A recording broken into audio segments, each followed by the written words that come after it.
பராக்கிரமமும் அல்ல, என்னுடைய ஆவியினாலே ஆகும் என்ற வார்த்தை தீர்க்க தரிசனமாய் சொல்லப்பட்டது. இப்பொழுது ஆண்டவர் மாம்சத்திலே பிறக்கிறார். மாம்சத்திலே அவர் ஆவியை கற்பம் தரித்து அவர் இந்த பூமியிலே மாம்சத்திலே வெளிப்பட்டு அவர் ஞானஸ்நானம் பெற்று தேவ சித்தத்தை நிறைவேற்ற அவர் ஆரம்பிக்க முன்பதாக, ஊழியம் செய்யறதுக்கு முன்பதாக, சோதிக்கப்படுவதற்கு முன்பதாக தேவ ஆவியானவர் சீனுக்கு வருகிறதை நாம் பார்க்கிறோம், கிரியைக்கு வருகிறதை நாம் பார்க்கிறோம். இந்த ஆவியானவர் பெந்தெக்கோஸ்தே நாளிலே முழுவதுமாய் அப்போஸ்தலர்கள் மேல ஊற்றப்பட்டதை நாம் பார்க்கிறோம். இன்று வரைக்கும் இந்த ஆவியானவர் தான் சபைகளிலே இந்த உலகத்தில கிரியை செய்து கொண்டிருக்கிறார். அப்போ அந்த ஆவியானவரை சார்ந்து நாம் வாழ வேண்டும் என்பதை தேவன் தெளிவாய் நமக்கு விளங்கப்படுத்துகிறார். 3ஆம் அதிகாரத்திலே நாம் வீட்டை போய் வாசிக்கலாம். ஒரு வசனத்தை வாசிங்க, 3:9 வாசிங்க. 3:9. இந்த ஒரே கல்லின் மேல் 7 கண்களும் வைக்கப்பட்டிருக்கிறது. இதோ நான் அதில் சித்திரவேலையை நிறைவேற்றி இந்த தேசத்தில் அக்கிரமத்தை ஒரே நாளில் நீக்கி போடுவேன் என்று சேனைகளின் கர்த்தர் சொன்னார். யோசுவா கொண்டு போய் தேவனுக்கு முன்பதாக நிறுத்தப்படுகிறான். தேவனுக்கு முன்பதாக யோசுவாவை கொண்டு போய் நிறுத்தின உடனே வேதம் வலது பக்கத்திலே சாத்தானும் போய் நின்றான். அந்த வசனத்தை வாசிங்க. 1வது வசனம் அந்த அதிகாரத்தில் 3ல் 1வது. அவர் பிரதான ஆசாரியனாகி யோசுவாவை எனக்கு காண்பித்தார். அவன் கர்த்தருடைய தூதனுக்கு முன்பாக நின்றான். சாத்தான் அவனுக்கு விரோதம் செய்ய அவனுக்கு வலது பக்கத்திலே சாத்தான் நிற்கிறான். இவருக்கு என்னதான் வேலை? தேவன் ஆணை அழைத்திருக்கிறது யோசுவா என்கிற பிரதான ஆசாரியனை. ஆனால் அழைக்காமல் யார் வந்து நிற்கிறது? சாத்தான். எங்க போய் நிற்கிறார்? தேவ சமூகத்தில், அல்லது பரலோகத்தில். தேவன் யோசுவாவை அழைத்து அவனுக்கு பேசி தான் செய்ய போற காரியத்தை, அவனுடைய அழுக்கை எப்படி நீக்கி ஒரே நாள் இந்த தேசத்தின் பாவத்தை எப்படி நான் என்னுடைய குமாரனாக நான் நிவர்த்தி செய்ய போகிறேன் என்பதை குறித்து சொல்ல அவனை அழைத்த உடனே புதிய ஏற்பாட்டுக்குள்ள இந்த வேதத்தை முடித்து புதிய ஏற்பாட்டுக்குள்ள பிரவேசிக்க பண்ண இந்த 3 அதிகாரங்களை பயன்படுத்துகிறார். அழைத்த உடனேயே அங்க வந்து வலது பக்கத்துல, இடது பக்கத்துல இல்லை, நம்ம வலது பக்கத்துல யார் வந்து நிற்கிறது? சாத்தான். நமக்கு சில நேரங்களை நம்ப முடிகிறது இல்லை. கடந்த வாரத்தில் சொன்னேன், கர்த்தருடைய வீட்டின் மேல் சத்துரு கழுகை போல பறந்து வருகிறார். இங்க எதுக்கு வந்தார் என்பதை நாம பார்ப்போம். 3வது வசனம். யோசுவாவே அழுக்கு வஸ்திரம் தரித்தவன் தூதனுக்கு முன்பாக நின்றான். இங்கதான் காரியம். அழுக்கு வஸ்திரம் பாவத்தோடு வந்து நிற்கிறான். எங்க நிற்கிறார்? தேவனுக்கு முன்பதாக. அதனால சாத்தான் வந்து நிற்கிறான் வலது வாசத்துல. என்ன சொல்றான் சாத்தான்? அவன் அழுக்கு வஸ்திரம் போட்டிருக்கிறான், அவனத்துல பரிசுத்தம் இல்ல. அப்போ இவர்கள் எதன்படி வாழ்ந்தவர்கள்? நியாய பிரமாணத்தின்படி வாழ்கிற கூட்டம், நியாய பிரமாணத்தை பிரசங்கிக்கிற ஆசாரியர்கள், நியாய பிரமாணத்தின்படி வாழுகிற ஆசாரியர்கள். யாரு? யோசுவாவும் செருபாபேலும் அவனோடு கூட அவருடைய நண்பர்களும். தேவன் ஆகாயிலே சொல்லுகிறார், சகரியாவிலே அவர்களை குறித்து சொல்லுகிறார். அப்போ நமக்கு தெரிகிறது இவர்களுடைய நியாய பிரமாணம், இவர்களுடைய நியாய பிரமாணத்தின்படி வாழ்ந்த வாழ்க்கை அவர்களுக்கு எந்த வஸ்திரத்தை கொடுத்தது? அழுக்கு வஸ்திரம். அதனால இவர்கள் தங்களை பரிசுத்தமாக்க முடியாதபடினால தேவனே அவருடைய அழுக்கு வஸ்திரத்தை, நீங்க வீட்டை வாசிக்கலாம், நீக்கி அவனுக்கு வெண் வஸ்திரத்தை உடுத்தி அவன் மேல ஒரு தலப்பாகை வைத்து உன்னையால் பரிசுத்தப்படுத்தினேன் என்று சொல்லி ஒரு படம் போல் அதை நமக்கு காண்பிக்கிறார். அதை எப்படி அவர் செய்தாரா? ஒரே நாள் கிளை என்கிறவர். இதோ நான் யோசுவாவுக்கு முன்பாக வைத்த கல், இந்த ஒரே கல்லின் மேல் 7 கண்களும் வைக்கப்பட்டிருக்கும். இதோ நான் அதன் சித்திரவேலையை நிறைவேற்றி இந்த தேசத்தின் அக்கிரமத்தை ஒரே நாளில் நீக்கி போடுவேன். யார் அந்த கல்லு? யார் அந்த கிளை? அவர்தான் நம்முடைய ஆண்டவராகிய இயேசு கிறிஸ்து. ஒரே நாளில் தேசத்தின் பாவத்தை நீக்கி போடுவேன் என்று சொல்லி அவர் என்ன செய்ய போகிறேன் என்பதை சொல்லி, எப்படி யோசுவாவுக்கு பரிசுத்தம் வருகிறது என்பதை காண்பித்து, எப்படி அழுக்கு வஸ்திரம் அவனை விட்டு நீக்கப்பட்டு அவனுக்கு வெண் வஸ்திரம் கொடுக்கப்படுகிறது என்பதை காண்பித்த கர்த்தர் அடுத்ததாக ரட்சிக்கப்பட்ட நீ வாழுறதுக்கு உனக்கு என்ன வழி? நீ விழுந்து போகாமல் இருக்க, நீ என் சித்தத்தை செய்து முடிக்க, நீ என் விருப்பத்தை நிறைவேற்ற என்ன வழி என்று அவர் சொல்லும் பொழுது சகரியா ஊடாக செருபாபேலுக்கு சொல்லுகிறார், என் தாசனாகிய செருபாபேலுக்கு நீ சொல்ல வேண்டியது என்னவென்றால், உன் பலத்தினாலேயும் அல்ல, உன் பராக்கிரமத்தினாலேயும் அல்ல, என்னுடைய ஆவினாலே ஆகும். இந்த வார்த்தை நாம் மறக்கவே கூடாது. ஆவியானவரை நாம் சார்ந்து விட்டால் நம்முடைய சுய புத்திக்கு சாவுமணி அடிச்சுவோம். நல்லா புரிஞ்சு கொள்ளுங்க. ஆவியானவரை சார்ந்து விட்டால் நம்முடைய சுய புத்திக்கு சாவுமணி அடிச்சுவோம். கடந்த வாரத்திலேயும் சொன்னேன், கடந்த ஒரு கிழமையில போன திங்கள்ல இருந்து இந்த வரைக்கும் நம்முடைய சுய புத்தியில எத்தனை தடவை நாம சார்ந்தோம் என்பதை நம்ம கொஞ்சம் வீட்டுல ஆறுதலா உட்கார்ந்து தனிமை, என் குடும்பத்தோட உட்கார்ந்தா என்ன செய்ய முடியாது, ஆராய்ச்சி பண்ண முடியாது. தனியா கொஞ்ச நேரம் முக்கியமான வேலை இருக்கு என்று சொல்லி ஒவ்வொரு தனிப்பட உட்கார்ந்து கடந்த திங்கள்ல இருந்து இந்த ஞாயிறு வரைக்கும் சுய புத்தியின் மேல் நான் எத்தனை தடவை சாய்ந்தேன், சுயமா எத்தனை தடவை சிந்தித்தேன், பேசினேன், செயல்பட்டேன் என்பதை நாம் ஆராய்ந்து பார்த்தா வேதம் சொல்லுகிறது, நம்மை நாமே நிதானித்து அறிந்தால் நாம் நியாயம் தீர்க்கப்படுறோம். அது மிக முக்கியம் கிறிஸ்தவ வாழ்க்கையில. நான் சொன்ன குடும்பத்தோடு உட்கார்ந்து ஆராய்ச்சி பாருங்க, தனிப்பட உட்கார்ந்து ஆராய்ச்சி பாருங்க, நாம் எவ்வளவு கர்த்தருக்கு கீழ்ப்படிந்திருக்கிறோம். நான் போன வாரம் கேட்ட வார்த்தைக்கு நாம கீழ்ப்படிந்திருக்கிறோமா? போன வாரம் கர்த்தர் என்னோட என்ன பேசினார், இந்த வாரம் கர்த்தர் என்னோட என்ன பேச போறார், அவருடைய வார்த்தைக்கு நான் ஒப்பு கொடுத்திருக்கிறேனா? நல்லா புரிஞ்சு கொள்ளுங்க, தேவன் அந்தந்த வாரத்துக்கு வேண்டிய வார்த்தைகளை உங்களுக்கு பேசிக் கொண்டுதான் இருக்கிறார். இவைகள் வரலாறு அல்ல, இவைகள் கட்டுக்கதைகள் அல்ல, அல்லது இது ஏதோ கடையில வாங்கி உங்களுக்கு கொடுக்கிறதும் அல்ல. நல்லா புரிஞ்சு கொள்ளுங்க. கேக் அடிக்கிறவன் எவ்வளவு கஷ்டப்பட்டு கேக் அடிச்சு கொண்டு கொடுப்பா, நம்ம வெட்டி ஸ்டைலா அப்படி செய்வோம், ஸ்டைலா வாயில கேக்கு துண்டு படாம என்ன செய்வோம், சாப்பிட்டுட்டு கேக்கு நல்லா இருக்கும். அரிசிய நிலத்தை பண்படுத்தி அதை விதைச்சு காவல் காத்து 3 மாதம் 6 மாதம் கஷ்டப்பட்டு அதை மெஷின்ல போட்டு அரிசி ஆக்கி பக்கெட்ல போட்டு அதுக்கு லேபிள் அடிச்சு அழகு படுத்தி கொண்டு வந்து கடையில வச்சா நம்ம அதை வாங்கி என்ன செய்யறோம், டக்குன்னு அப்படியே திறந்து அப்படியே ரெசிப்பர்ல போட்டு அப்படியே வேர்வப்படாம நோவுப்படாம அப்படியே தூக்கி பிளேட்ல போட்டு அதையும் ஸ்டைலா என்ன செய்யறோம், சாப்பிடுறோம். ஆனா இந்த அரிசி எப்படி வந்ததுன்றது நமக்கு தெரியுமா? அது பெரிய தியாகத்துல வந்து. கேக் எப்படி வந்தது தெரியுமா? பெரிய தியாகத்துல வந்து. அதே போல தேவனுடைய வார்த்தை உங்களுக்கு வரும் பொழுது அதை நீங்க லேசாக எடுத்துக்கூடாது.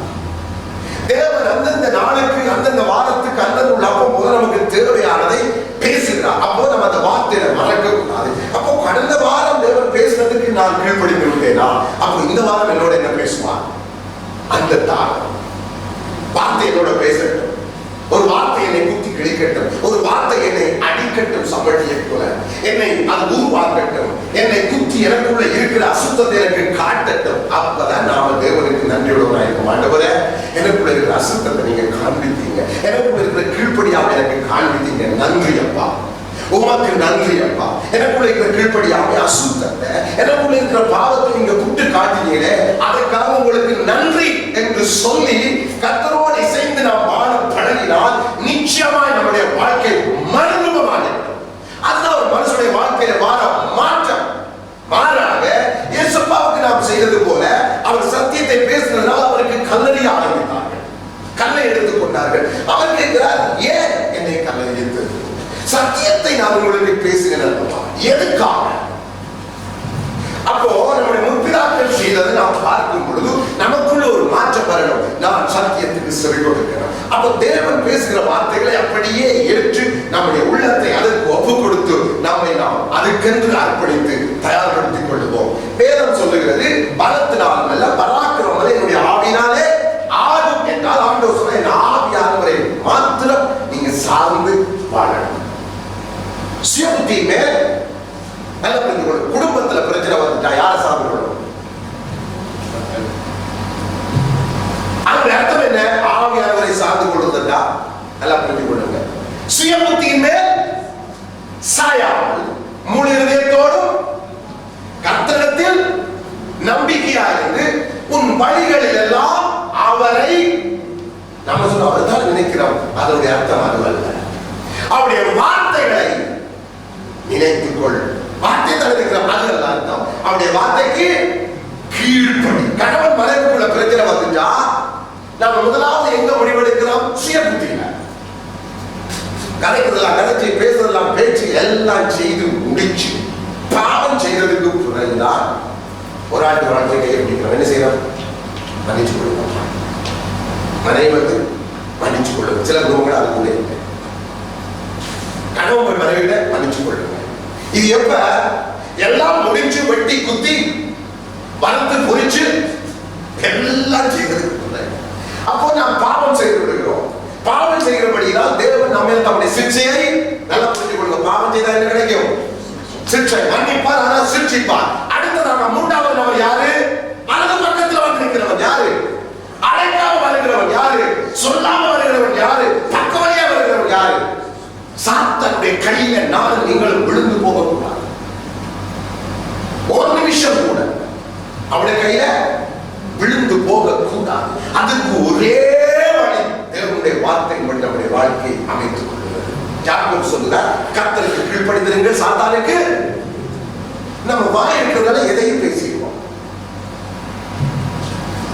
நாம இங்கே இருக்கும் பொழுது கிறிஸ்தவர்களை போல இருக்கிறோம், ஜெப கூட்டத்தில் அப்படி இருக்கிறோம், அல்லது நாம குடும்பத்தில் ஜெபிக்கிறோம் அப்படி இருக்கிறோம். மற்ற இடங்கள்ல மைக்கா மைப்பெற்றோர் எனக்கு நானே ராஜா, என்னை எவன் கேட்கிறது? நான் விரும்பினதை நான் செய்வேன். இந்த உலகம் எப்படி இருக்குது? எனக்கு விரும்பினதா நான் செய்வேன். நீ யாரையா கேட்கறதுக்கு? புள்ள பார்த்தப்பா கேக்குது. எனக்கு எத்தனை வயசு? இப்ப எத்தனை வயசு? நான் இப்ப வஜ்ரன் 18 தாண்டி. அப்ப என்ன சொல்லுது பிள்ளை? என்னுடைய இஷ்டம். பெற்றீங்க, வளர்த்தீங்க, உருவாக்கி விட்டீங்க, உங்க பொறுப்பு முடிவு. இனி என்ற வாழ்க்கையில முடிவுகள் எடுக்கிறது யாரு? நான் என்று நம்முடைய பிள்ளைகள் நமக்கு சொல்ல ஆரம்பிக்கும். யோசிச்சு பாருங்க. அப்போ ஆவியானவரை சேர்ந்த பயவர் காலையில சொன்ன ஒரு பெரிய ஊழியக்கார மூத்த மகனுடைய சம்பவத்தை கொஞ்சம் நேற்று அவர் வீடியோல விட்டு அந்த மகள் தாயிடங்களை விட்டு ஊழியத்தை விட்டு தூரத்துல போயிருக்கிறார். பேட்டி கொடுக்கிறார். பேட்டியில ஒரே ஒரு தடவை கடவுள் என்ற வார்த்தை மட்டும் பார்த்தார். கடவுள் கடவுள்கிட்ட நான் கேட்டேன். அதை பார்த்த உடனே எனக்கு ஐயோ, இந்த பெரிய ஊழியக்காரன், உலகம் இந்த ஊழியக்காரன் இன்றைக்கு ஊழியம் செய்கிறாங்களே, குடும்பமே சின்ன வயசுல கத்தரை பாடி கத்தரை ஆராதிச்சு செய்த குடும்பம் இன்றைக்கு இவள் எல்லாரையும் விட்டு அசுரனின் தாய் தகப்பனும் எனக்கு சொன்ன உடனே எனக்கு நான் எதிர்த்து பேசுறது அன்றைக்கு எதிர்த்து பேசிட்டேன். எனக்குள்ள எத்தனை கற்பனை இருக்கு, எனக்குள்ள எத்தனை கனவு இருக்குது, அதை நீங்க புரிஞ்சு கொள்றது இல்லையான்னு சொல்லி என்னை தனியாக நான் போய் சாதாரண அமெரிக்காவில் கலிபோர்னியா சிட்டியில போய் போயிருக்கிறார். நோக்கம் என்ன தெரியுமா? பெரிய ஒரு டைரக்டரா, பெரிய ஒரு ஃபேமஸான ஒரு சினிமா துறையில தான் இப்ப அவர் ஏற்பட்டார். இரவு எனக்கு அது யோசனை ஏன் தெரியுமா? அது ஊழியக்காரருடைய குடும்பம். எப்படி சாத்தான் அவர்களை தினப்பள்ளி கொண்டு போனார்? ஒரு வாலிப பிள்ளை தாயை தகப்பனை விட்டு மற்ற சகோதர தனியா கூட்டத்துல போய் வாசம் பண்ண அவங்களுடைய மனசு எப்படி இருக்கு யோசிச்சு பாருங்க. அந்த தாய் தகப்பனுடைய மனசு எவ்வளவு வேதனைப்பட.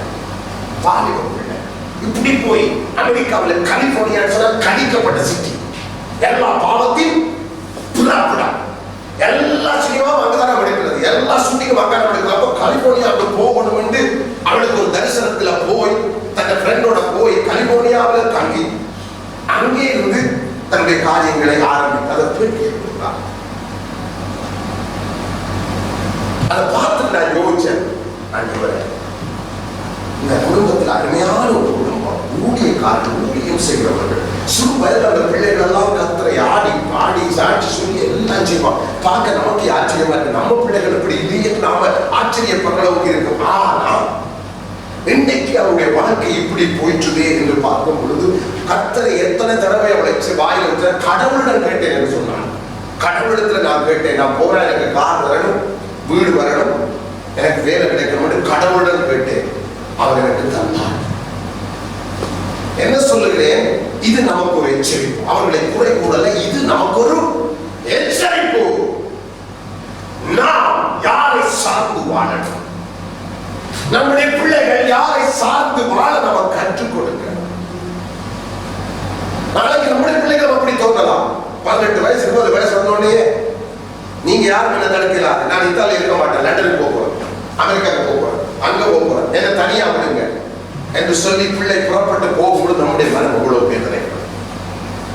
அப்போ நாம் ரொம்ப கவனமாயிருக்கேன். ஆவியானவரை சார்ந்து வாழ கற்றுக்கொள்ளணும். ஆவியானவர் இல்லாமல் நம்முடைய குடும்பங்கள் வாழ முடியாது, நம்மால எதையும் சாதிக்க முடியாது என்று நம்முடைய வழிகளில் எல்லாம் அவருடைய வார்த்தையை நினைத்து, ஒரு பிரச்சனை வந்துட்டு அவருடைய வார்த்தையை முன்னுக்கு வைக்கணும். 2 பேருக்கு நடுவில் பிரச்சனை வந்து அவருடைய வார்த்தையை முன்னுக்கு வைக்கணும். பேரஸ் இடத்துல பிரச்சனை வந்துட்டா வார்த்தையை முன்னுக்கு வைக்கணும். குடும்பத்துல குறைவு வந்துட்டா வார்த்தையை முன்னுக்கு வைக்கணும். வியாதி வந்துட்டா வார்த்தையை முன்னுக்கு வைக்கணும். என்ன நடந்தாலும் வழிகளில் எல்லாம் என்னை நினைத்து அவரை, உன் வழிகள் எல்லாம் அவரை, சுயபுத்தியின் மேல் சாயாத உன் வழிகள் எல்லாம் அவரை நினைத்துக் கொள். அப்பொழுது உன் பாதைகளை அவர் செவ்வாய்ப்படுத்துவார். நீ உன்னை ஞானி என்று எண்ணாதே. ஏன்னா ஞானி என்று எண்ணுகிறவர்கள் சொல்லுவார், தன்னுடைய ஞானத்துல தன்னுடைய புத்தி எல்லாவற்றையும் செய்ய யோசிப்பார். ஆனா ஆரம்பிக்கும் போது சின்ன ஜெபம் பண்ணுங்க. எப்படி நாங்க எப்படி தாமதம் செய்கிறோம்? ஆரம்பிக்கும் போது ஒரு சின்ன ஜெபம் பண்ணுங்க, அவ்வளவுதான். அதுக்கு மேல அந்த ஆரம்பிக்கும் போது கல்யாணத்துக்கு ஒரு சின்ன ஜெபம், அவ்வளவுதான். அதுக்கு பிறகு அவர்கள் கர்த்தரை நினைப்பது இல்ல. கர்த்தரை நினைப்பது என்றால் அவருடைய வார்த்தை, அவருடைய வார்த்தை அவர் வார்த்தைக்கு கீழ்ப்படிவது. ஆண்டவர் எதிர்பார்க்கிறது நம்முடைய எல்லா சூழல்களிலும், எந்த சூழலாக இருந்தாலும் முதலாவது நாம் பார்க்க வேண்டியது கர்த்தருடைய வார்த்தை. பிரச்சனை வந்துக்குதா, என்ன செய்யணும்? கர்த்தருடைய வார்த்தை நம்ம குறித்து யாராவது தூசணமா பேசுறாங்கன்னு ஒரு வார்த்தை ஒரு காதுக்கு வந்துட்டா முதல் நீங்க செய்ய வேண்டியது கர்த்தருடைய வார்த்தை எடுக்க. அப்பா நீங்க என்ன சொல்றீங்க? அவர் சொல்லுவார், மன்னித்து அதை குறித்து எதுவும் பேசாத. என்ன செய்யுது? மன்னிச்சிடு, அதை குறித்து எதுவும் பேசாத. எப்படி? உன் சத்துருக்களை சிநேகியுங்கள், உங்களை சபிக்கிறவர்களை ஆசீர்வதியுங்கள், உங்களை நிந்தித்து துன்பப்படுத்துவதற்காக என்ன செய்யுங்க? ஜெபம் பண்ணுங்க. ஆண்டவருடைய வார்த்தைக்கு கீழ்ப்படி ஒரு சந்தர்ப்பம். சபையில் இருக்கிற எல்லாருமே என்ன நேசிச்சா, இப்ப நான் சத்துருவை நேசிக்கிற வார்த்தை எப்படித்தான் கை கொள்வது? அப்போ சபையில எனக்கு அப்படிப்பட்ட ஒரு சூழல் வரும்பொழுது நான் மேன்மையானோம். எப்படி மேன்மையானோம்? ஆண்டவரே, இது உங்களுடைய வார்த்தைக்கு கீழ்ப்படிய ஒரு சந்தர்ப்பம். அதனால என் சகோதரனுக்கு சத்துருவா, என் சகோதரனுக்கு சத்துருவா வரும்பொழுது நான் என்ன செய்கிறேன்? அவர்களை நேசித்து, அவர்களை மன்னித்து, அவர்களுக்காக ஜெபம் பண்ணி, அவர்களை ஆசீர்வதித்து, அவர்கள் விழுந்து போகாதிருக்க உங்களோட உள்ளம் அவருக்கு உண்பதாக உத்தமமாக இருக்க. வாசிக்க தொடர்ந்து 9 செருபாபேலின் கைகள் இந்த ஆலயத்துக்கு அஸ்திவாரம் போட்டது. அவன் கைகளை இதை முடித்து தீர்க்கும். இதனாலே சேனைகளின் கர்த்தர் என்னை உங்களிடத்துக்கு அனுப்பினார் என்று அறிவார். அற்பமான ஆரம்பத்தின் நாளை யார் அசட்டை பண்ணலாம்? பூமி எங்கும் சுற்றி பார்க்கிறவர்களாகிய கர்த்தருடைய 7 கண்களும் செருபாபேலின் கையில் இருக்கிற தூக்கு நூலை சந்தோஷமாய் பார்க்க. கர்த்தருடைய கண்கள் எத்தனை கண்களாக நம்ம நோக்கி பார்க்குது? வெளிப்படுத்தல 7 ஆவிகள் இருக்குது. இங்க என்ன சொல்லப்பட்டது? 7 கண்கள். நம்மை நோக்கி பார்க்கிற கர்த்தருடைய எத்தனை கண்கள்? 7 கண்கள். அதனால்தான் நம்முடைய பள்ளியறையில நம்ம பேசுறத, பள்ளியறை என்னது? படுக்கையறையில பேசுறத கர்த்தர் பிரசங்கத்திலே உங்களுக்கு சொல்லுவார். நல்லா புரிஞ்சு கொள்ளுங்க. நீங்க என்ன பேசுறீங்கன்றத கர்த்தர் பிரசங்கத்திலே ரிமோட் கண்ட்ரோலை போல பேசுகிற வாயை பயன்படுத்துவார். ரிமோட் போல எதையும் எழுதி வைத்து வாசித்து உங்களுக்கு சொல்வது இல்லை. ரிமோட் கண்ட்ரோல் எதிர்பாராத நீயாத காரியம் புறப்பட்டு. ஏன் சொல்லுங்க? உங்கள் பள்ளி அறையில நீ பேசுகிறத கூட சிறிய ராஜாவுக்கு அங்கு உள்ள ஊழியக்காரர் சொல்றாங்க, அங்க இருக்கிறாரு, எங்க இஸ்ரவேலோடு இருக்கிறாரு, யாரு? எலிசா.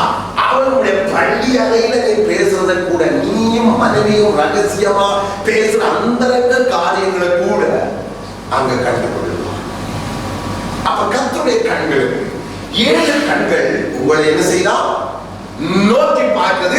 யோசுவாவுடைய கையில, செருபாவுடைய கையில இருக்கிற தூக்கு நூலை அது எப்படி பார்க்கலாம்? சந்தோஷம். தூக்கு நூல் தெரியும் அல்லவா? கட்டடம் கட்டுறவர்கள் நேர் பார்ப்பார்கள். நேர் என்றால் நீதி. யோசுவாவின் நீதிய கர்த்தருடைய கண்கள் எப்படி பார்க்கலாம்? சந்தோஷமாய் பார்க்கிறது. தூக்கு நூலை அது நேர் பார்க்கிறது. நீதி சந்தோஷமாய். எனக்கு உனக்கும் அந்த வாழ்க்கை வேணும். என் குடும்பத்தை, என் பிள்ளைகளை கர்த்தர் எப்படி பார்க்கணும்? சஞ்சலமாய் பார்க்க கூடாது. எப்படி பார்க்கணும்? சந்தோஷமாய் பார்க்கணும். என் பிள்ளைய, என் குடும்பத்தை, என் மனைவிய, என்ன உங்களை எப்படி பார்க்கணும்? சந்தோஷமாய் பார்க்கணும். சஞ்சலமாய் பார்க்க கூடாது. கவலையோடு, துக்கத்தோடு, கண்ணீரோடு ஆண்டவர் நம்மை பார்க்க கூடாது. நம்முடைய வாழ்க்கையை நாம் சரிப்படுத்திக் கொள்ள அவருடைய கண்கள் 7 கண்கள் அவர் சொல்லுகிறார். செருபாபேல் தன்னுடைய 7 கண்கள் வைக்கப்பட்டிருக்கிறது.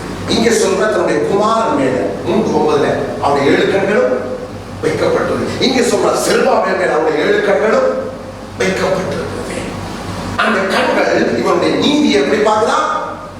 சந்தோஷமாய் பார்க்கிறது. தூக்கு நூல் நீதிக்கு அடையாளம். நேர் பார்க்கிறது. அப்போ இவருடைய வாழ்க்கையில் காணப்பட்ட மேன்மை என்ன? செருபாவுடைய வாழ்க்கையில அவன் தேவனுடைய வார்த்தை அப்படியே ஏற்றுக்கொண்டு அவன் முடிவு செய்தான். என்ன? பலத்தினாலும் அல்ல, பராக்கிரமம் அல்ல, தேவனுடைய ஆவினால்தான் இனி என் வாழ்க்கையில எல்லாமே நடக்க போகிறது என்பதை அவன் அப்படியே ஏற்றுக்கொண்டு அதை அப்படியே விசுவாசித்து அவன் தேவனுக்கு ஊழியம் செய்ய ஆரம்பிக்கிறான். அதைத்தான் ஆண்டவர் நமக்கு காண்பிக்கிறார். அவருடைய தூக்கு அதான் நீதி. அவருடைய நம்பிக்கை முழுவதும் அவர் மேல வைத்துட்டார். அவனை குறித்து தான் ஆண்டவர் ஆகாயில சொல்லுகிறார், உன்னை முத்திரை மோதிரமாய் தெரிந்து கொண்டேன். உன்னுடைய முத்திரை மோதிரமாய் தெரிந்து கொண்டேன். அவனுக்கு தான் சொல்லுகிறார், பலத்தினாலும் அல்ல, பராக்கிரமம் அல்ல, என்னுடைய ஆவினாலே ஆகும். அப்போ இந்த இடத்துல நாம நம்ப வைக்கணும். யோசுவாவுக்கு சொல்லப்பட்ட இடத்துல, செருபாபேலுக்கு சொல்லப்பட்ட இடத்துல, ஆசாரியருக்கு சொல்லப்பட்ட இடத்துல, நீ நானும் புதிய ஏற்பாடு ஆசாரியர்களா இருக்கிறபடினா நாம் அந்த இடத்துல நம்ப வைக்கணும். நம்ப வச்சு என்னை நீங்க சந்தோஷமா பார்க்கிறீங்களா? என்னுடைய நம்பிக்கையும் உங்கள் ஆவியானவர்களை சார்ந்து, உங்களுடைய வார்த்தையை சார்ந்து எதுக்கெடுத்தாலும், எதை காட்டுறது? வார்த்தை. எதுக்கெடுத்தாலும் நான் முன்னு கொண்டாடுறது வார்த்தை. என்ன பிரச்சனைனாலும் எதை எடுத்து பார்க்கணும்? வார்த்தை. என்ன சம்பந்தம் எதை எடுத்து பார்க்கணும்? வார்த்தை. அப்படி இல்லைன்னா நாம் 50ஆம் சங்கீதத்தில் சொல்லப்பட்ட என் வார்த்தை உனக்கு பின்பதாக, நம்ம வாழ்க்கையில எங்கெங்கெல்லாம் வார்த்தையை நினைக்காம நடக்க ஆரம்பிக்கிறோம், என் வார்த்தை உனக்கு பின்பாக எரிந்து போடுகிறார். கர்த்தருக்கு அது தெரியும். உடைய கண்களுக்கு மறைவாக நானும் நீங்களும் எவ்வளவுக்கு ஒவ்வொரு சூழலையும் வார்த்தையை நோக்கி பாருங்கள். சில சூழல்களுக்கு நமக்கு வார்த்தை தெரியாடி திருடணும். திரவியத்தை போல திரகடோடி திரவியம் தேடு என்று பழமொழி. நம்ம பைபிளை தேடி என்ன செய்து திருடணும்? ஒன்ன தேர்தல், வெளிய தேர்தல், முத்துக்களை தேர்தல் நாட்டு வரை, ஞானத்தை தேர்தல் நாட்டு வரை, பொக்கிஷத்தை தேர்தல் நாட்டு வரை, கொள்ள பொருளை தேர்தல் நாட்டு வரை. வேதம் அப்படித்தானே சொல்லுகிறது. தேனை தேர்தல் நாட்டு வரை, என்ன தேர்தல்? தேனை அதுவும் தெளிதனை தேர்தல் நாட்டு வரை, மதுரத்தை தேர்தல் நாட்டு வரை. ஏனென்றால் எல்லாமே வேத வார்த்தை. அப்ப ஆவியானவரை நாம் சார்ந்து அவருடைய வார்த்தையை நாம் சார்ந்து கொள்ளணும். ஒரு நாளும் மனுஷனுடைய ஆலோசனைக்கு நம்ம விட்டுக் கொடுக்கவே கூடாது. புரிந்து கொள்ளும். மனுஷனுடைய ஆலோசனை நீங்க எப்ப சாயிங்களோ அப்பொழுது நீங்க விழுந்தீங்க. அப்பொழுது நீங்க விழுந்தீங்க. தேவனுடைய ஆலோசனை, அதாவது வார்த்தையில நம்ம நிற்கும் வரைக்கும் அதுக்கு முக்கியத்துவம் கொடுத்து அதை நோக்கி ஜெபம் பண்ணி, ஆண்டவரே என் கால்கள் உங்களுடைய வார்த்தையை விட்டு வழுகி போகாதபடி நான் இடதுபுறம் வலதுபுறம் ஒவ்வொரு நாளும் ஜெபிக்க, நாங்க ஜெபிக்கிறோம் ஒவ்வொரு நாளும் வலதுபுறம் இடதுபுறம் சாயாதபடி உமது வழிகளில் நடத்தும், எங்கள் கால்கள் வருவாதபடி உமது வழிகளில் நடத்தும், எங்கள் மேல உடைய கண்டறிந்த ஆலோசனை சொல்லும் ஆண்டவரே. எங்களுக்கு பிரயோஜனமா இருக்கிறது வார்த்தைகளை போதித்து நாங்கள் நடக்க வேண்டிய வழியில எங்களை நடத்துகிற தேவனாகிய கர்த்தர் நீர் என்று சொன்னீரே. அதனால் உங்களுடைய வார்த்தைகளை போதித்து நாங்கள் வழி தவறிடக்கூடாது, கால் இடறிடக்கூடாது. உதவி செய்யுங்கப்பா, எங்கள் பாதைகளை செவ்வாய்ப்படுத்துங்க. நீதிமானுடைய பாதை செவ்வையா இருக்கிறது, மகா நீதிமானுடைய பாதைகளை செவ்வாய்ப்படுத்துகிறார் என்று வேதம் சொல்லுகிறது. அதன்படி ஆண்டவரே, எங்கள் சத்துருக்களின் நிமித்தம் எங்களை செவ்வையான பாதை நடத்துங்க என்று சங்கீதக்காரன் சொல்றதன்படியும் கர்த்தரை நோக்கி மன்றாடுவதை நடத்துகிறோம். அப்போ நம்ம தவறா கால் வச்சால் கர்த்தர் நம்ம நிறைய திருப்புவார், நம்மை தம்பக்கம் திருப்புவார். ஏன்னா நம்ம விண்ணப்பம் பண்ணியிருக்கிறோம். நாம் தவறாய் கால் வைக்கும் பொழுது, தவறான இடத்துல வைக்கும் பொழுது அங்க வந்துடுவார், உடனடியாக வருவார். உடனடியாக தம்மை குறித்த உத்தம இதயத்தோடு இருக்கிறவர்களுக்கு தம்முடைய வல்லமையை விளக்கம் பண்ணும்படி அவருடைய கண்கள் பூமி முழுவதும் நோக்கமாயிருக்கிறது. இப்ப பாருங்க, அப்படி 7 கண்கள் செல்வாப்பின் மேல வைக்கப்பட்டிருக்கிறது. பலத்தினாலும் அல்ல, பராக்கிரமம் அல்ல, அவர் ஆவினாலே எல்லாம் ஆகும். அப்போ நாம் முழுக்க முழுக்க அவரை சார்ந்து வாழ கற்றுக்கொள்ள எவ்வளவு மேன்மையா இருக்கு யோசிச்சு பாருங்க. அப்படிப்பட்ட ஒரு சபை உருவாகிட்டா எல்லா குடும்பங்களும் என்ன பிரச்சனை வந்தாலும் பிரதர், கர்த்தருடைய வார்த்தையில என்ன தீர்வு சமாதானமாயிருக்கும். அங்க சண்டைக்கிடம் இல்லை, வாக்குவாதத்திடம் இல்லை, துர்வார்த்தைகளிடம் இல்லை. என்ன நடந்தாலும் கர்த்தருடைய வார்த்தை என்ன சொல்லுது அதுக்கு நாம கீழ்ப்படிவோம். கர்த்தருடைய பிரமாணம் என்ன சொல்லுது அதுக்கு நாம கீழ்ப்படிவோம் என்று சொல்லி நாம் எல்லாரும் அவருடைய ஆவியானவரை சார்ந்திருப்போம் என்று சொன்னால் நம்முடைய வாழ்க்கையில சண்டைக்கு, சச்சரவுக்கு, இடறி விடுறதுக்கு, தவறி விடுறதுக்கு, பாவம் செய்யறதுக்கு சந்தர்ப்பம் இல்லை. நீதிமொழிகள் சொல்லப்பட்டிருக்கிறது, அந்த வார்த்தைகளிலே நீ நடந்தாலும் சரி, ஓடினாலும் சரி, என்ன செய்ய மாட்டாய், இடற மாட்டாய். அந்த வார்த்தையை நீ என்ன செய்யலாமா, நடக்கலாம், மாத்திரமல்ல ஓடலாம். நீ இடறி விடுவது இல்ல. ஏனென்றால் அவருடைய வார்த்தை இல்லை என்று சொல்ல நம்ம எங்க தவறி விடுவோம் என்று நமக்கே தெரியாது. ஏன் நாம் அவருடைய ஆலோசனை நடக்காமல் ஒன்று நம்ம சுய புத்தியிலேயோ அல்லது மற்ற மனுஷனுடைய நண்பர்களுடைய நம்முடைய உறவினர்களுடைய ஆலோசனை நம்ம நடப்போம். யோசிச்சு பாருங்க, உங்களுடைய உறவுகள் உங்களோட தினசரி பேசுகிறவங்களோட நீங்க யோசிச்சு பாருங்க, உங்களோட பேசும் பொழுது போன்ல சரி, நேரம் சரி, வீட்டுக்கு விசிட் பண்றவங்களோட கர்த்தருடைய வார்த்தையை எவ்வளவுக்கு அவர்கள் உங்களுக்கு சொல்லித்தாங்க. வீட்டுக்கு விருந்தினர் நண்பர்கள் வராங்க, பகால இருந்து மாலை வரைக்கும் இருந்துட்டு போறாங்கன்னா எத்தனை கர்த்தருடைய வார்த்தைக்கு அன்றைக்கு கீழ்ப்படுத்தீங்க, அங்க எத்தனை கர்த்தருடைய வார்த்தையை தியானிச்சீங்க. நீங்க கூடின கூட்டத்துல கர்த்தர் இருந்தாரா, அந்த கூட்டத்துல கர்த்தர் மகிழ்ச்சிப்பட்டாரா இல்ல. ஊர் கதையை பம்படத்துக்கு நாம சாப்பிட்டு போட்டு பிரச்சனையை உருவாக்கி போட்டு போயிடுவாங்க. தேவையில்லாத கதைகளை மட்டும் சொல்லி போட்டு நாங்கள் சும்மா இருக்க மாட்டாங்க. தேவை நம்ம வாய் என்ன செய்யாது, சும்மா இருக்காது. அவங்க சொல்றதுக்கு பதிலா நாங்களும் ஒன்றை சொல்லி கடைசியா அவங்களும் பாவத்தில் விழுது, நம்மையும் பாவத்தில் விழுத்தி டெலிபோன் உரையாடல்களும் இதுதான். ஏன் நம்முடைய கூடுதல் அவங்க ஆவியானவர் படி இல்லை. நம்முடைய உணவு நம்ம உட்கார்ந்து உண்ணுறது எல்லாம் ஆவியானவர் படி இல்லை. ஆவியானவர் படி இருக்கும் என்று சொன்னால் அதுல தேவன் மகிமைப்படுவார். ஆகவே நாம் ஆவியானவரை சார்ந்திருக்கிறோம், ஆவியானவரை நம்பி இருக்கிறோம். அவரை மட்டும் நம்பி நம்ம வாழும் வாழ்க்கை தான் இனி வரும் காலங்களில் நம்மை தப்புவிக்க போகிறது. அதனாலதான் ஆண்டவர் ஆணித்தரமாய் சொல்லிவிட்டார், பலத்தினாலும் அல்ல, பராக்கிரமம் அல்ல, என்னுடைய ஆவினாலே ஆகும். வேற எந்த வழியும் இல்லை. நானும் நீங்களும் இந்த பூமியில வாழ, தேவ சித்தத்தை நிறைவேற்றி முடிக்க வேற எந்த வழியும் இல்லை. முழுக்க முழுக்க ஆவியானவரை நாம் சார்ந்து. இப்போ ஆவியானவர் ஒரு மனிதன் மேல வைக்கப்படும் அநேக உதாரணங்கள் உண்டு. ஆனாலும் உங்களுக்கு பழைய ஏற்பாட்டில் ஒரு மனுஷனை நான் காட்ட விரும்புகிறேன். ஆவியானவர் அவன் மேல வைக்கப்பட்ட பொழுது சாதாரணமாய் இருந்த அவனுடைய வாழ்க்கை எப்படி அசாதாரணமாய் மாறிச்சு. கூட்டத்தோடு கூட்டமாய் அமர்ந்திருந்த மனிதனுடைய வாழ்க்கை எப்படி அசாதாரணமாய் மாறிச்சு. அதை பார்த்தவர்களுக்கும் கேட்டவர்களுக்கும் ஒரு அதிர்ச்சியா இருந்தது. அவனோடு கூட இருந்தவர்களுக்கு ஒரு அதிர்ச்சியா இருந்தது. இவனா இப்படி கர்த்தருடைய சித்தத்தை நிறைவேற்றுகிறவர், இவனா கர்த்தருக்கு வைராக்கியம் பாராட்டணும் என்று ஆச்சரியப்படத்தக்கதாக தேவன் செய்த ஒரு காரியத்தை நாம் புதிய ஏற்பாட்டில் அப்போஸ்தலர்கள் செய்ததை நாம் அறிந்திருக்கிறோம். அதை குறித்து நான் பேசவில்லை. பழைய ஏற்பாட்டில் ஒரு மனுஷன் செய்ததை நாம் ராஜாக்களின் புத்தகத்திலே தியானிக்க போகிறோம். 2 ராஜாக்கள் 9வது அதிகாரம் 1வது வசனத்திலிருந்து வாசிக்க கேட்போம். 477 பக்கம் பழைய பாட்டிலே 2 ராஜாக்கள் 9:1 வாசிக்க கேட்போம். அப்பொழுது தீர்க்கதரிசியாகிய எலிசா தீர்க்கதரிசிகளின் புத்திரர்கள் ஒருவனை அழைத்து, நீ இடை கட்டி கொண்டு இந்த தைல குப்பியை உன் கையில் எடுத்துக் கொண்டு கீலேயாத்தில் உள்ள கிராமத்துக்கு போ. நீ அங்கே சேர்ந்த போது நிம்சியின் மகனாகிய யோசபாத்தின் குமாரன் யெகூ எங்கே இருக்கிறான் என்று பார்த்து அங்கே உட்பிரவேசித்து அவனை தன் சகோதரின் நடுவிலிருந்து எழுந்திருக்க பண்ணி அவனை உள்ளான ஒரு அறையை அழைத்துக் கொண்டு போய் தைல குப்பியை எடுத்து அவன் சபையின் மேல் பார்த்து, உன்னை இஸ்ரவேலின் மேல் ராஜாவாக அபிஷேகம் பண்ணினேன் என்று கர்த்தர் சொல்லுகிறார் என்று சொல்லி கதவை திறந்து தாமதியாமல் ஓடிப்போன்னு சொன்னான்.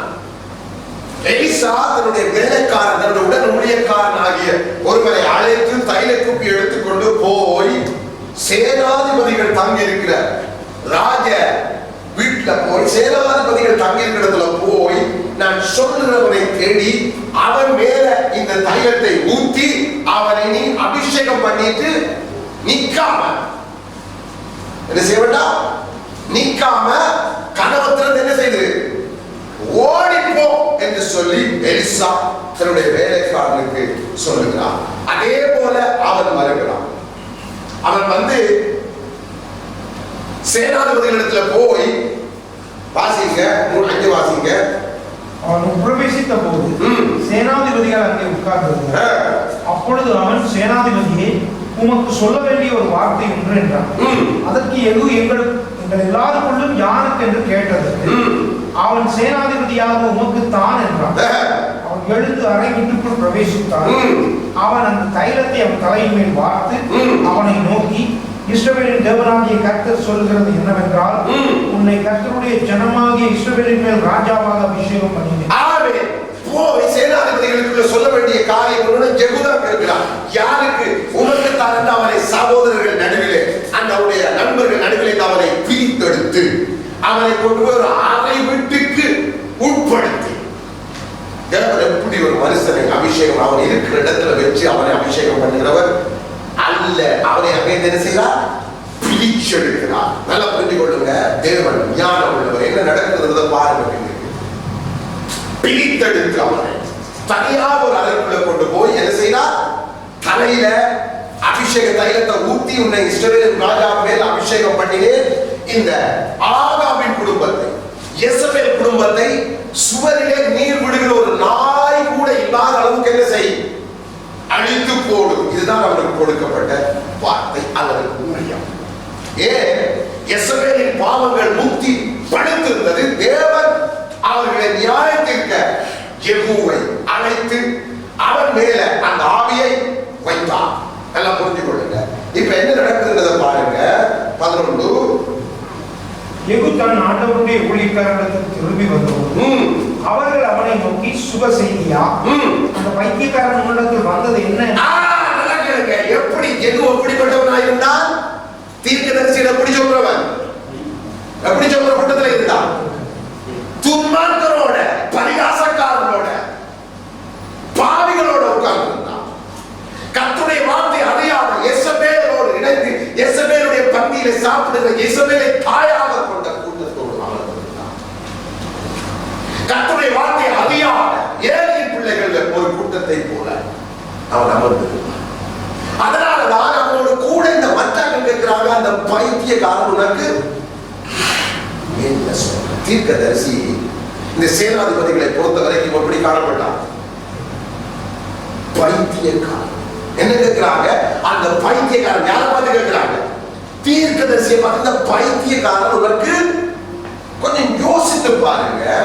எங்க இருக்கிற ஒரு மனுஷனை தேவன் தேடி அபிஷேகம் பண்ணுகிறான். அப்போ அவன் அதை சொல்லுகிறான், என்னை இஸ்ரவேலின் மேல் தேவன் ராஜாவாக அபிஷேகம் பண்ணினான். அபிஷேகம் பண்ணின உடனே இப்ப தன்னுடைய ஆண்டவரை நோக்கி போகிறான். யார? யெசபேலுடைய மகன், அதாவது ஆகாபுடைய மகன், ராஜ்யத்தில் இருக்கிற தன்னுடைய ராஜாவை நோக்கி ரதத்தை எடுத்துக்கொண்டு போகிறான். 22 வாசிங்க. யோராம் யெகூவை கண்டவுடனே யெகூவே சமாதானமா என்றான். அதற்கு யெகூ தாயாகிய யெசபேலின் வேசித்தனம் அவருடைய பிள்ளை சூனியங்களும் இத்தனை ஏராளமாக இருக்கு, சமாதானம் ஏது? ஹalleluya. என்ன மாற்றம்! இப்பொழுது யோராமுக்கு அதிர்ச்சி. இவ்வளவு நாளும் என்னோட உட்கார்ந்து சாப்பிட்ட சேனாதிபதி ஆச்சுதே, என் தாய் அவனுக்கு தாய் யெசபேலை தாயாக கொண்ட இந்த கூட்டம் ஆச்சு. இவ்வளவு நாள் எங்களோட சாப்பிட்டு எங்களோட இருந்த திடீரென்று தேவன் அவன் மேல் வைத்த அபிஷேகம் அவனுடைய உள்ளத்தை, அவனுடைய சிந்தனை, அவனுடைய செயல்பாடு, அவனுடைய நோக்கங்கள் என்ன செய்து மாற்றிட்டு ஆவியானவர் செய்கிற கிரியை இதுதான். சாதாரணமாய் இருக்கிறவனை எப்படி மாற்றிடும்? அசாதாரணமாய் மாற்றிவிடும். இயற்கையா இருக்கிறவனை இயற்கைக்கு அப்பாற்பட்டவனாய் மாற்றி போடுகிறதால் தேவ ஆவியானவருடைய யெகூவை பார்த்து சாதாரணமா ஒரு வார்த்தையை தீர்க்கதரிசி போய் சொல்லி இருந்தார். யெகூ என்ன செய்திருப்பான்? வேதம் சொல்லுகிறது, அவன் அபிஷேகம் பண்ணி போட்டு கதவை திறந்து என்ன செய்தான்? ஓடிட்டான். ஏன்? நின்று தான் நினைக்கிறீங்க, மற்றவங்க அந்த கழுத்தை வெட்டி இருப்பாங்க. யெகூவோடு இருந்த மற்ற சேனாதிபதிகள் என்ன செய்திருப்பாங்க? இந்த தீர்க்கதரிசியின் வேலைக்காரனாகிய அபிஷேகம் பண்ண போனவருடைய கழுத்தை என்ன செய்திருப்பார்கள்? வெட்டி இருப்பார்கள். அதனால தீர்க்கதரிசி எலிசா சொல்லுகிறார், நீ அபிஷேகம் பண்ணிட்டு கதவை திறந்து நடந்து கொண்டு சொல்ல. எப்படி செய்யும்? ஓடி போய் என்ன நின்றா உனக்கு ஆபத்து. ஏன்னா அங்கே இருக்கிற கூட்டம் சாப்பிடப்பட்டது. பாருங்க, துன்மார்க்கர்கள், பரியாசக்காரர்கள், பாவிகள் நடுவில் இருந்து தேவன் யெகூவை தேர்ந்தெடுத்து அவன் மேல் என்ன செய்தார்? தன்னுடைய அபிஷேகத்தை ஊற்றி அவனை தெரிந்து கொண்ட பொழுது அவன் முற்றிலும் மாறுபட்ட மனிதனாய், வேறுபட்ட மனிதனாய், சிந்தைகள், நோக்கங்கள், பேச்சுக்கள், செயல்கள். யோராம் அவனை கண்டவுடனே சேனாதிபதியை பார்த்து கேட்கிறான், சமாதானமா யெகூ? அப்பதான் சொல்றான், உன் தாயின் வேசித்தனங்களும் பில்லி சூனியங்களும் இத்தனை திரளா இருக்க. அப்படின்னா என்ன? இதுவரைக்கும் அவருடைய கண்களுக்கு இது புலப்படவே அபிஷேகம் உறங்கினதுக்கு பிறகுதான் பாவத்தை உணர்கிற வாழ்க்கை ஒரு மனுஷனுக்குள்ள வருகிறது. நல்லா புரிஞ்சு கொள்ளுங்க. தேவ ஆவியானவர் வந்து என்ன செய்வாரா? பாவத்தை குறிச்சு, நீதியை குறிச்சு, நியாயத்திற்கு குறிச்சு கண்டித்து உணர்த்துவார். தேவ ஆவியானவர் எனக்குள்ள உங்களுக்குள்ள இருந்தால் மாத்திரம்தான் பாவத்தை குறிச்சு, நீதியை குறிச்சு, நியாயத்திற்கு குறிச்சு நாம உணர்த்தப்படுவோம். இல்லை என்றால் நமக்கு அந்த உணர்வு இல்லாமல் போய்விடும். மாம்சம் ஒன்றுக்கும் உதவாது. ஒரு சின்ன பாவம் செய்தால் நம்முடைய உள்ளம் நடுங்கும். ஒரு வாயில சொல்லக்கூடாத வார்த்தையை சொல்லிட்டு நம்முடைய உள்ளம் நடுங்கும். எதனால? தேவ ஆவியானவர் நமக்குள்ள இருந்தால்தான் நம்முடைய பாவத்தை நம்மால உணர முடியும். நீதியை, நியாயத்திற்கு குறித்து அவர் கண்டித்து உணர்த்துகிறதை நம்மால உணர முடியும். இல்லை என்றால் நான் சொன்னது போல முழு பூசணிக்காய் முழுங்கி போட்டு கடந்த வாரத்தில் என்ன செய்வோம்? வாய்ப்புல இருக்கு, நான் சொல்லவே இல்லை, நான் செய்யவே இல்லை, நான் பேசவே இல்லை. இப்படியாக நல்லா புரிஞ்சு கொள்ளுங்க. ஆவியானவர் எனக்கு உங்களுக்குள்ள இல்லைன்னா நம்முடைய பாவத்தை நம்மால காணவே முடியாது, உணர முடியாது, நீதியும் தெரியாது, நியாயத்திற்கு தெரியாது. நமக்கு பார்த்தா எல்லாம் ஓகே என சுய புத்தி இருக்கிறார். அதனாலதான் சொல்றது, ஆவியானவராலே எல்லாம் ஆனால் உன் மரத்துல ஒரு பராக்கிரமத்துல சார்ந்து இருக்காது, ஆவியானவர்ல சார்ந்து இருக்க. அப்பதான் ஒரு சின்ன பாவம் நமக்குள்ள வந்துட்டா, ஒரு சின்ன பாவம் நமக்குள்ள வந்துட்டா ஆவியானவர் உனக்கு அப்பதான் புரிஞ்சு.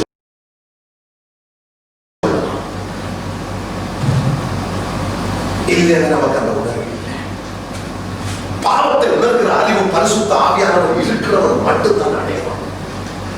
அதனால உலகத்தாருக்கு பாவம் என்னன்னு தெரியாத அந்த உணர்வும் இல்லை. அவனுக்கு எல்லாம் பாவம் சாதாரணம். சண்டை பண்ணுவது, கற்பழிப்பது, கொலை செய்வது, கொள்ளையடிப்பது, பதவியை மாற்றுவது, பூசணை மாற்றுவது, இதெல்லாம் அவனுக்கு சாதாரணம். கடையில ஆடை வாங்கி மாற்றுவது போல அவன் செய்து கொண்டே போவான். அவனுக்கு அது சாதாரணம். ஏன்? அவனுக்குள்ள பரிசுத்த ஆவியானவர் இல்ல. பிற மதங்களுக்குள்ள பரிசுத்த ஆவியானவர் இல்ல. பிற மார்க்கங்களுக்குள்ள பரிசுத்த ஆவியானவர் இல்ல. பரிசுத்த ஆவியை பெற்றுக் கொண்டவர்களும் பெற்றுக்கொள்ள பாக்கியம் பெற்றவர்களும் என்றால் அது கிறிஸ்தவ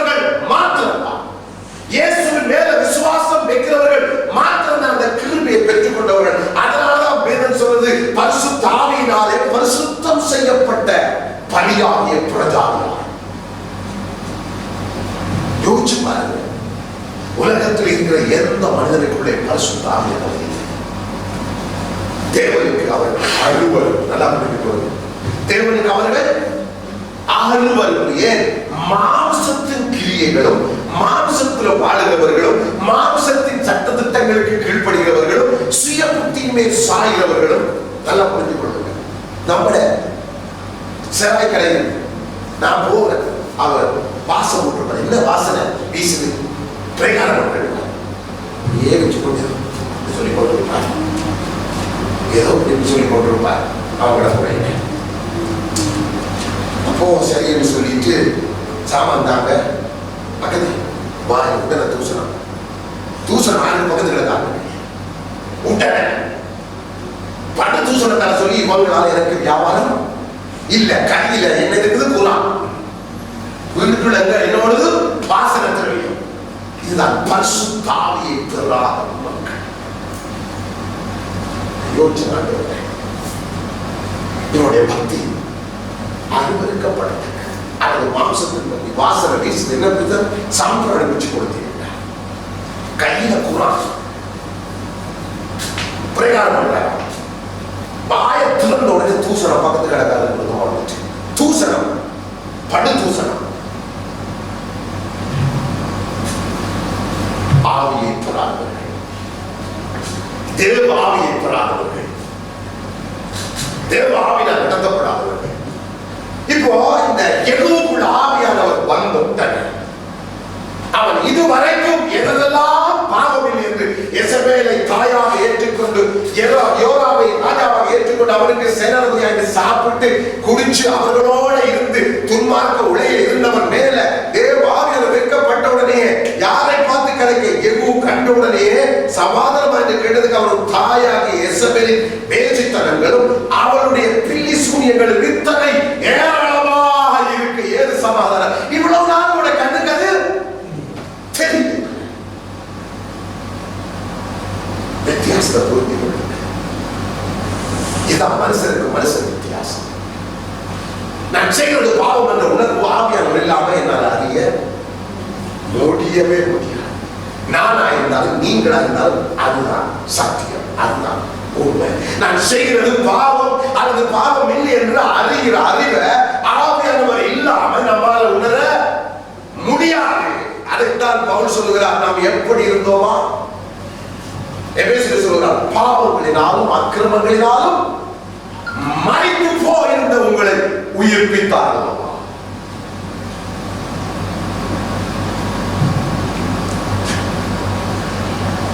இப்ப 30 வாசிக்கு கேட்போம். யெகூ இஸ்ரவேலுக்கு வந்தார். அதை யெசபேல் கேட்டபோது தன் கண்களுக்கு மையிட்டு தன் தலையை சுந்தாரித்துக் கொண்டு ஜன்னல் வழியாக எட்டி. ஆமென். இப்பொழுது யோராமை கண்டான். யோராமை அம்பைதான் ஜோராம் சேர்த்துட்டான்.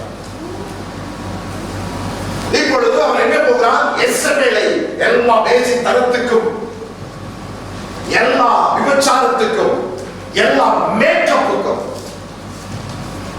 கண்ணுக்கு மையடித்தது. நல்லா புரிஞ்சுக்கணும். நம்ம இதெல்லாம் லேசா எடுத்துக்கொள்ளணும். நான் சமைக்கு வரும்போது நாம் அதை நினைச்சுக்க கூடாது. வழியில ஆசைக்கு செய்துட்டா என்ன? வெளியில போகும்போது நம்ம துணையை காட்டி கொஞ்சம் கொடுத்துட்டு போனா என்னப்பா என்ன இது? அவங்களுக்கு மட்டுமா துணை இருக்கு, எங்களுக்கு இருக்குதானே. நம்ம பெட்டையும் கொஞ்சம் காட்டிட்டு போனா என்ன? அது வரும் தேவன் பாக ஊத்த விடாது. ரொம்ப கவனமாயிருக்கு, சரிப்படுத்துங்க. ஏன் கொஞ்சம் கண்ணுக்கு மையடிச்சா என்ன? வேதம் சொல்றது யெசபேலுடைய ஆவி அது கண்ணுக்கு மையிட்டு தன் தலையை என்ன செய்ததா? சிங்காரித்துக் கொண்டு என்ன வழியா யெகூவை எட்டி பார்த்து எனக்கு பாருங்க. யெகூ ஒளிமுகவாசலில் வந்தபோது அவள் தன் ஆண்டவனை கொண்ட சிம்ரி சேமமடைந்தார். இதற்கு முதல் நடந்த ஒரு சம்பவத்தை ஞாபகப்படுத்தி யெகூ சிம்ரி என்கிறவன் தன் ஆண்டவனை சாக கொண்டார். கொஞ்ச நாள் அவனும் செத்து போனான். அதனால நீ உன்னுடைய ஆண்டவனை கொண்டுட்டா உனக்கு சமாதானம் இல்லையா? உனக்கு சமாதானம் கிடைக்குமா என்று யெகூவை மடக்கிக் கொள்ள இந்த கிழவி யோசித்தார். யார்கள்? ஆகாவுடைய கொஞ்சம். இப்ப இவள் யாரு? கிழவி. 60 வயது கிழவியை 20 வயசு ஆக்குகிற மேக்கம். இதை நம்பி வாலிபர்கள் இதுக்கு எத்தனை வயசு? உண்மையா எத்தனை வயசு இந்த கிழவிக்கு? 60. ஆனா எப்படி காட்டுது? 20. உலகத்துக்கு இது தெரியாது. என்றால் அவர்கள் அந்த ஆவியினால் 100க்கு 100 பிடிக்கப்பட்டு கடைகள் திறக்கப்பட்டு 60 வயது கிழவியை 20 வயதாக்குற மேக்கப்புகள், கண் அலங்காரங்கள், முகத்துக்கு கிரீம் பூசி, பசுக பார்த்தீங்கன்னு சொன்னா அந்த பிரவுன் கலர், நம்முடைய தோல் கலர்ல கிரீமை பூசிக்கொண்டே இருப்பாங்க. பெண்களை பாருங்க, பூசிக்கொண்டே இருப்பாங்க. 60 வயதை 20 வயதாக்கி அவளை கொண்டு போய் கட்டி வச்சு கடைசியா யாக்கோபு நேரா கையில மாட்டினார். யாரு கையில? யாக்கோபு ஆட்ட மாட்டார். பிடிச்சவர்கள் பார்த்தா ஐயோ கிழமை, பிடிச்சவர்கள் பார்த்தா யாரு? அக்கா, தங்கச்சியில இவர் பாசம் வச்சார், தங்கச்சியை நேசிச்சார். அதை இனமோடினவா என்ன செய்து விட்டாங்க? கண்ணை மூடி அடிச்சுட்டாங்க. யோசிச்சு பாருங்க எவ்வளவு திட்டம் போட்டு செய்யும். அதே போல இயேசுவின் ஆவி ஒரு மனுஷனுக்குள்ள கிரியை செய்து அவள் மேக்கப் பண்ண ஆரம்பிப்பார். ரொம்ப காலம் கண்ணுக்கு மையடிச்சு, தலையை சிங்காரித்து, தன்னுடைய சரீரத்தை அழகுபடுத்தி, ஒரு நாளைக்காவது இப்படி செய்வோமே, சபைக்கு வரக்கு செய்யாடி வெளியில செய்துவோமே,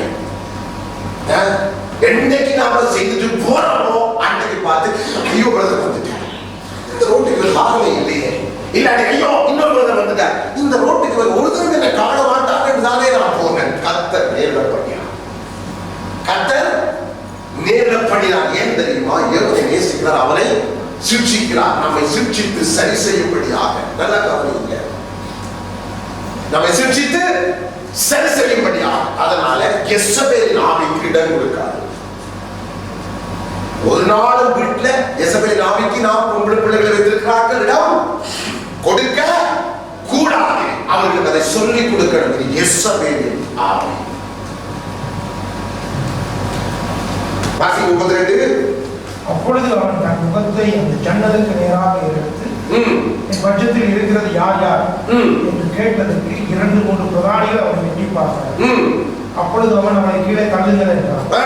அப்படியே அவனை கீழே தள்ளினதுனால் அவனுடைய ரத்தம் சுவரிலும் குதிரைகளிலும் தெரிந்தது. அவன் அவனை மிதித்துக் கொண்டு உள்ளே போய் இதெல்லாம் சாதாரணமான காரியங்கள் அல்ல. அவர்கள் மேல செலுத்தப்பட்ட இந்த நியாய தீர்ப்பை சாதாரணமான ஒரு சேனாதிபதி எழுப்பி செய்வதை பார்க்கும்போது இதுவரைக்கும் தாயாக மதித்த அந்த யெசபேலை இதுவரைக்கும் அவருடைய கண்ணுக்கு அவள் செய்கிற பாவம் தெரியவில்லை. இன்றைக்கு அபிஷேக தைலம் அவன் மேல் ஊற்றப்பட்ட ஆவியானவர் அவருடைய ஆவியில் இறங்கினாரோ அன்றையிலிருந்து அவருடைய பில்லி சூனிய பேச்சுத்தனங்கள் அவளால் சிந்தப்பட்ட ரத்தங்கள், வேதம் சொல்வது ஊழியக்காரன் ரத்த பழி. ஏன் என்ன சொன்னார்? எலியா பார்த்து சொன்னால், உன் தலை நாளைக்கு இந்த நேரம் உன் தலை இருக்காது. எப்படிப்பட்ட ஆள் யோசிச்சு பாருங்க. யெசபேலுடைய ஆவி தீர்க்கதரிசிகளை, ஊழியக்காரர்களை, தேவ மனிதர்களை எப்பொழுதும் துன்புறுத்திக் கொண்டே இருக்கும், பகைச்சு கொண்டே இருக்கும். யெசபேலின் ஆவி ஒரு பெண்ணுக்குள்ள வந்துட்டா புருஷனுக்கு முதலாவது கீழ்ப்படிய மாட்டார். நல்லா புரிந்து கொள்ளுங்க. சபைக்கு கீழ்ப்படிய மாட்டார், சங்கத்துக்கு கீழ்ப்படிய மாட்டார். யெசபேலின் ஆவி சபையை ஆளுகை செய்யும்படி யோசிப்பான். தன்னுடைய வேதம் சொல்றது வெளிப்படுத்தல யெசபேலின் எப்படிப்பட்டவளா விபச்சாரத்தின் யெசபேலின் ஆவி சபைக்குள்ள இருக்குன்னு சொல்லி வெளிப்படுத்தல கர்த்தர் சொல்றார். கடைசி வரைக்கும் அதற்கு சும்மா லேசான காரியம் இல்லை. பழைய ஏற்பாட்டுல ஆரம்பிச்ச அந்த ஆவியை அந்த ஆண்டவர் கொண்டு வந்து யோவானுக்கு சொல்லும் பொழுது யெசபேலின் ஆவியும் சபைக்குள்ள இருக்குது. விக்கிரகத்துக்கு படத்திலே சாப்பிடுங்க என்ற வேசித்தனத்தை சொல்லிக் கொடுக்கிற ஆவி. தன்னை மேக்கப் பண்ணி பாருங்க, எகுவை எப்படியாவது மடக்கினோம் டக்குன்னு கண்ணுக்கு மையடிச்சால் தலை எப்படித்தான் சிங்கரச்சோ தெரியாது, எப்படி அழுகுறையா உடுத்தாலுறையா உடுத்துட்டு ஜன்னலுக்கால எட்டி பார்த்து ஒரு கண்ணடியா எகுவை பார்த்து எகு சொன்ன அவளை கீழே தள்ளி போடுங்க. யெசபேலின் கையில விழாம இருக்கிற நமக்கு தேவை ஆவியா. உலகம் முழுவதும் யெசபேலின் ஆவி சுத்தி திரிகிறது. எங்க பார்த்தாலும் யெசபேலின் மேக்கப் கூடங்கள் எங்க பார்த்தாலும் யாரையும் எப்படியும் மாற்றி போடுகிற, எத்தனை வயசு கிழவியை எத்தனை வயசு குமரியாய் மாற்றி போடுகிற மேக்கப் இன்றைக்கு உலகம் முழுவதும் பரவி இருக்கிறது.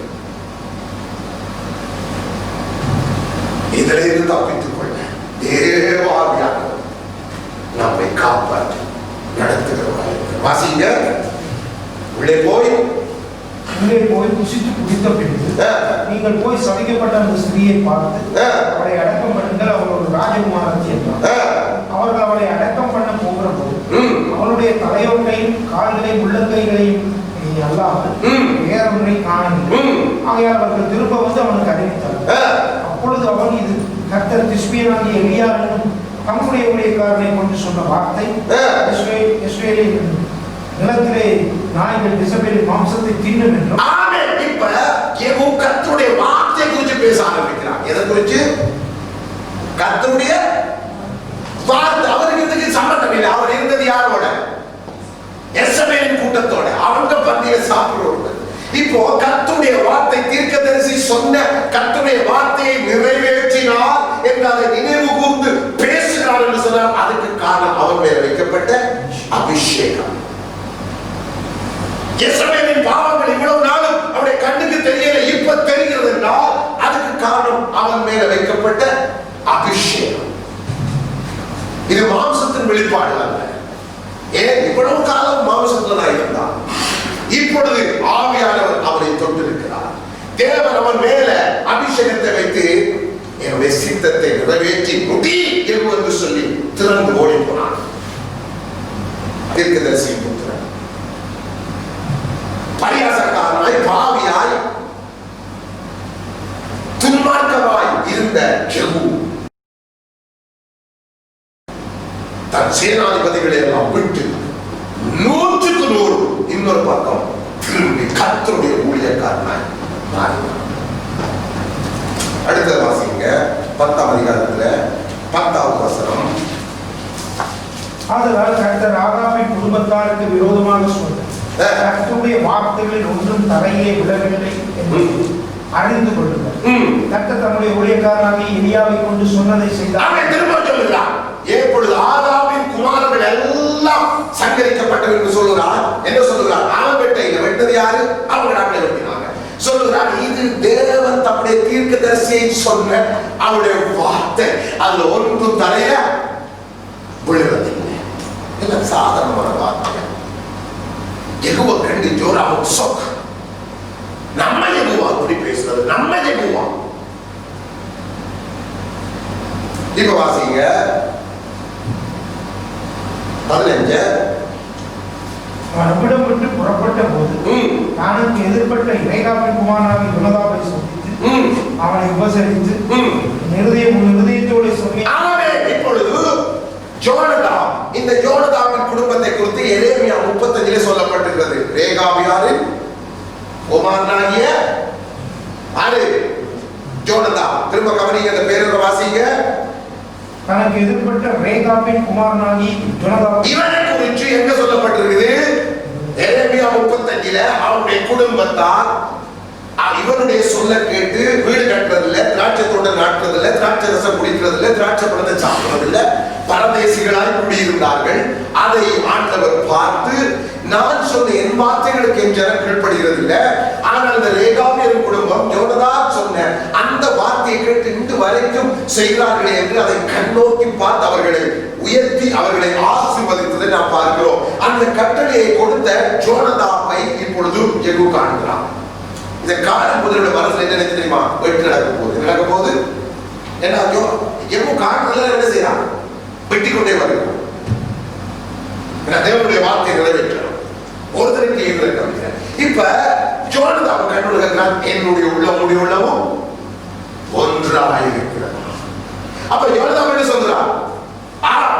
அப்படியே இருக்கிறது. இதுதான் ஒரே ஆவியுடையவர்கள் இணைஞ்சு போவார்கள். இணைஞ்சு போக முடியல என்று சொன்னா நம்முடைய ஆவி வேறுபட்டு இருக்கிறது. ஒரே ஆவி. விபச்சாரக்காரன் என்ன செய்வாங்க? அவங்க தான் சேர்ந்து கலைப்பாங்க. எங்கடா போகலாம் விபச்சாரம் செய்ய? எங்கடா குடிப்பட்ட பொம்பளை இருக்காங்க, குடிகாரங்க சேர்ந்து கலைப்பாங்க. எங்க என்ன பொட்கா இருக்கும், எங்க என்ன பியர் இருக்கும். அதே மாதிரி பேரியாரின் பிள்ளைகள் யாரும் செய்வாங்க. பேரியாரின் பிள்ளைகளோட துன்மார்க்கரோட பரியாசத்தோட அவனுடைய ஆவி இவனோட தான் ஒத்து போகும். விபச்சாரக்காரனோட களவெடுக்கிறவன் யாரோட? களவெடுக்கிறவனோட. நம்ம ஏரியாவில் களவு சரியில்லை, உங்க ஏரியாவில் களவு எடுக்கலாமா, வாங்க எங்க ஏரியாவில் பெருசா நோட்டு வாங்க பெருசா ஒரு கொள்ளையடிப்போம் பிறகு உங்களுடைய. அப்போ நம்ம யாரோடு இணைகிறோம் என்பதை வைத்து நமக்குள்ள என்ன ஆவி இருக்கு என்பதை நாம் இனம் கண்டுகொள்ள முடியும்.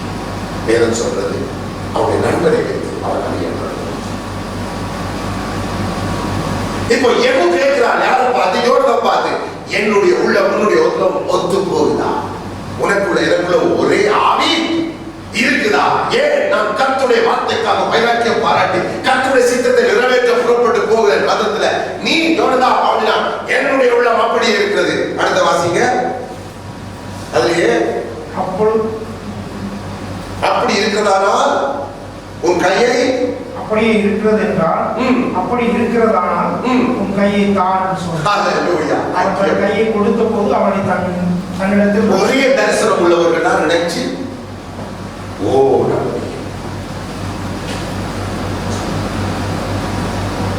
எலியாவை அப்படியே கோப்பி பண்ணுறார். நம்ம ஆண்டவர் அப்படியே கோப்பி பண்ணுறார். நல்லா புரிஞ்சு கொள்ளுங்க.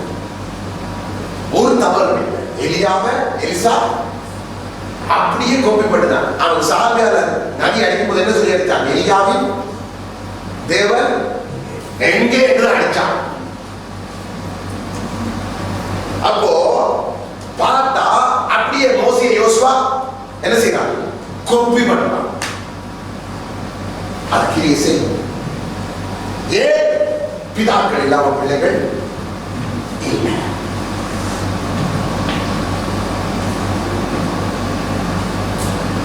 இவர்கள் ரெண்டு பேரும் இணைந்து கொண்டார்கள். கையை பிடிச்ச ரதத்தில் ஏற்றி சொன்னா, வாசிங்க, நீ என்னோட கூட கர்த்தருக்காக எனக்கு இருக்கிற பக்தி வைராக்கியத்தை பார். அப்படியே இவனை அவர்கள் கர்த்தருக்காக எனக்கு இருக்கிற பக்தி வைராக்கியத்தை நீ பார். யோர்தா என்னோட ரதத்துல ஏறிக்கொள். இப்ப இவனோட சேர்ந்த மிச்ச காரியங்கள் முழுக்க செய்யலாம். ஒரே ஆவி, தேவ ஆவியினால் நிரப்பப்பட்டவர்கள் ஒரே சிந்தையில இருப்பார்கள். ஏன்? எல்லாருக்குள்ள இருக்கிற ஒரே ஆவியானவர். அவன் நினைக்கிறான், இவன் வளர்த்தான் நினைப்பான். கணவன் மனைவியும் ஆவியினால் அழைக்கப்படுதா, அவன் நினைக்கிறத அவன் நினைப்பான், அவன் நினைக்கிறத அவன் நினைப்பான்.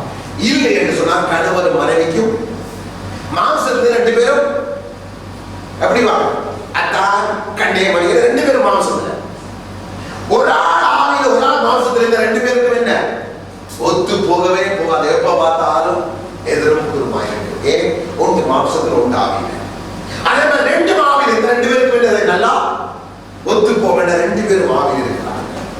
இப்படிப்பட்ட பிரச்சனைகள் குடும்பங்களுக்குள்ள வருவது உண்டு. எல்லாம் அவருடைய ஆவியானவரை சார்ந்து இருக்கிறதுலதான் தங்கி இருக்கிறது. இப்பொழுது வாசிங்க 27.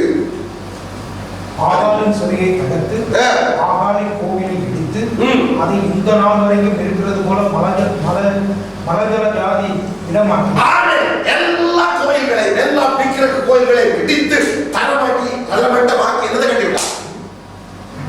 டொய்லெட்டை கட்டி போடுச்சுன்னா இனிமே இந்த இடத்துல கோயில் கட்டப்பட கூடாது. எதுக்கு டொய்லெட்டை கட்டினான் பாருங்க. இனிமே இந்த இடத்துல கோயில் கட்டப்பட கூடாது என்று கர்த்தருடைய சித்தத்தை அப்படியே நிறைவேற்றினார். இப்ப கர்த்தர் என்ன சொல்றார்?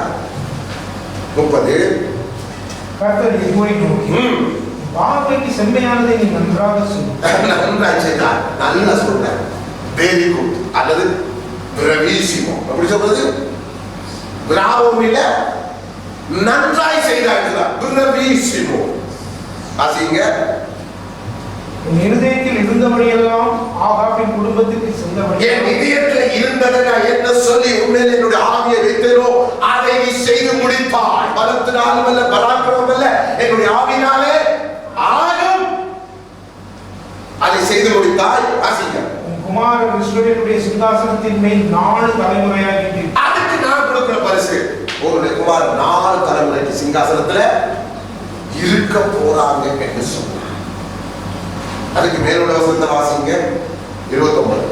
ஆனாலும் பெத்தேலிலும் தானிலும் வைத்த கண்டுகுட்டிகளால் இஸ்ரவேலை பாவம் செய்ய பண்ணின நேபாத்தின் குமாரனாகிய யெரொபெயாமின் பாவங்களை யெகூ விட்டு விலகவில்லை. 31. ஆனாலும் யெகூ இஸ்ரவேலின் தேவனாகிய கர்த்தரின் நியாயப்பிரமாணத்தின்படி தன் முழு இருதயத்தோடு நடக்க கவலைப்படவில்லை. இஸ்ரவேலை பாவம் செய்ய பண்ணின யெரொபெயாமின் பாவங்களை விட்டு அவன் ஆமென். ஆண்டவர் சொல்லுகிறார், நீ என்னுடைய இதயத்துல இருக்கிறதை எல்லாம் செய்து முடிச்சிட்டாங்க. நான் உன் மேல என் ஆவியை, என் அபிஷேகத்தை வைத்த நோக்கத்தை நீ சரியாக ஒன்றும் தவறாமல் செய்து முடித்துட்டாய். அதனால சபா பிரவேசிமோ வெரி குட் என்று சொல்லி சொன்னா 4 தலைமுறைக்கு உன்னுடைய ராஜாங்கம் இருக்க போது இஷ்டமே இல்லை. ஆனாலும் எங்கே மிஸ் பண்ணினான்? வேதம் சொல்லுது, நியாய பிரமாணத்தின்படி நடக்க. இதுல கட்டளை ஒன்றை வெளியிட்டான். இப்போ ஏன் இவன் நியாய பிரமாணத்தின்படி நடக்கவில்லை என்று ஒரு பெரிய கேள்வி எனக்குள்ள எழுது. ஆவியானவரை சொல்லித்தாங்க. ஏன்? அப்பதான் சொன்னான், அதிலே அவன் பழக்கம் பெற்றவன் இல்லை. யேசபேலின் குடும்பம், ஆகாபின் குடும்பம், சேனாதிபதிகள் அவருடைய வார்த்தையை பழக்கப்பட்டவர்கள் இல்ல.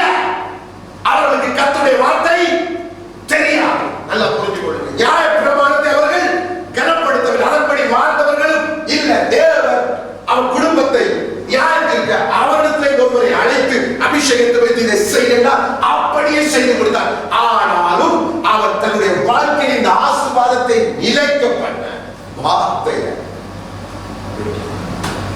அந்த எப்படி எல்லாம் பார்க்கிறார். என்னத்தை விட்டா நினைக்கிறீங்க? வானத்தின் கீழே பூமிக்கு மேலும் எந்த ஒரு மனுஷனுடைய மிருகத்துடைய சொரூபத்தையாவது செய்யவும் கூடாது, வணங்கவும் கூடாது, நமஸ்கரிக்கவும் கூடாது என்கிற வார்த்தையை யெகூ என்ன செய்தார்? விட்டுட்டார். ஏன்? யெரொபெயாம் செய்த நேபாத்தின் குமாரனாகிய யெரொபெயாம் தானிலும் பெத்தலுக்கும் 2 கட்டுக்குட்டியை வைக்கிறார். சாலமோனிடத்திலிருந்து ராஜ்யம் 2ஆக பிரித்து யெரொபெயாமுக்கும் ஜெரோபெயாமுக்கும் கொடுக்கப்படும் பொழுது இந்த ஜெரோபெயாம் என்ன செய்கிறார்? இந்த ஜனங்கள் எருசலேமுக்கு ஆலயத்துக்கு போகாதபடி தான் நியமித்த நாளிலே, தான் நியமித்த மாதம் 18ஆம் தேதியில தானிலும் பெத்தலிலும் கட்டுக்குட்டியை வைத்து, இதுதான் நீங்க கர்த்தருக்கு செய்யற ஆராதனை, இங்க பலியிடுங்க என்று சொன்ன பாவம் இஸ்ரவேலை கடைசி வரைக்கும் என்ன செய்தது? பிடித்து வந்தது.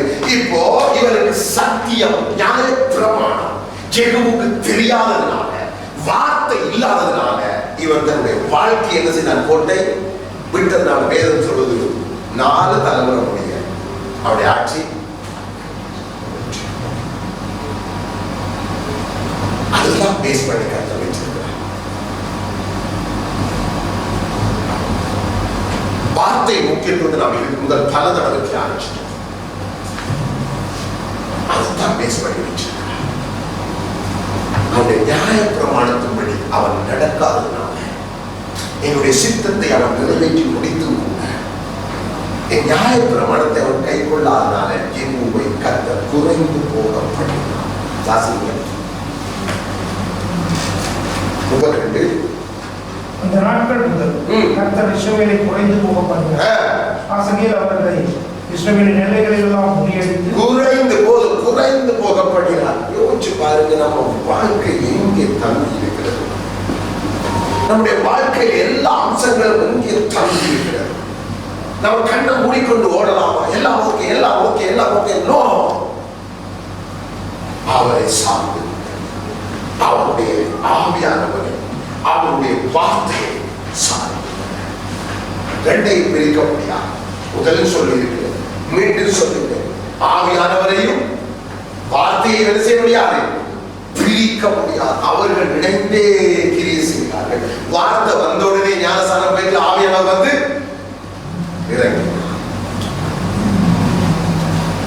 வார்த்தையுடாக பேசித்தான் ஆவியானவர் கிரியை செய்கிறார். நமக்கு எந்த வார்த்தையை பேசுறாரோ அந்த ஆசீர்வாதத்தை ஆவியானவர் தர நமக்கு விரும்புகிறார். ஆனா நாம் அதற்கு நம்ம ஒப்பு கொடுப்பதில்லை. அதை அங்கீகரிக்கிறது கூட இல்லை. சில பேர் சில பேர் சில பேர் சபையெல்லாம் ஒரு பிரசங்கம் இருக்கும், பிரசங்கம் பண்ணா ஒரு அல்லேலூயா ஆமென் இருக்கும். இதெல்லாம் சபையில சாதாரணமா நடக்கிறதானே. நம்ம போயிட்டு கொஞ்சம் இருந்துட்டு அதை கேட்டுட்டு வந்துடுவோம். கேட்பாங்க சில பேர் போன் கிடைக்கும் போது, நீங்க கிறிஸ்டியனா கேட்பாங்க. கிறிஸ்டியன் என்று கூட கேட்கறீங்க, நீங்க கிறிஸ்டியனா? இன்னொன்று கேட்பாங்க, சபைக்கு போறாங்களான்னு கேட்பாங்க. நான் யோசிக்கிறேன், என்ன பிரயோஜனம் சபைக்கு போறாங்களான்னு. ஓ, சபைக்கு போறாங்க, என்ன சபைக்கு போறாங்க, இன்னொரு சபைக்கு, என்ன பிரயோஜனம் எந்த சபைக்கு போனாலும்? இது இருக்கணுமே.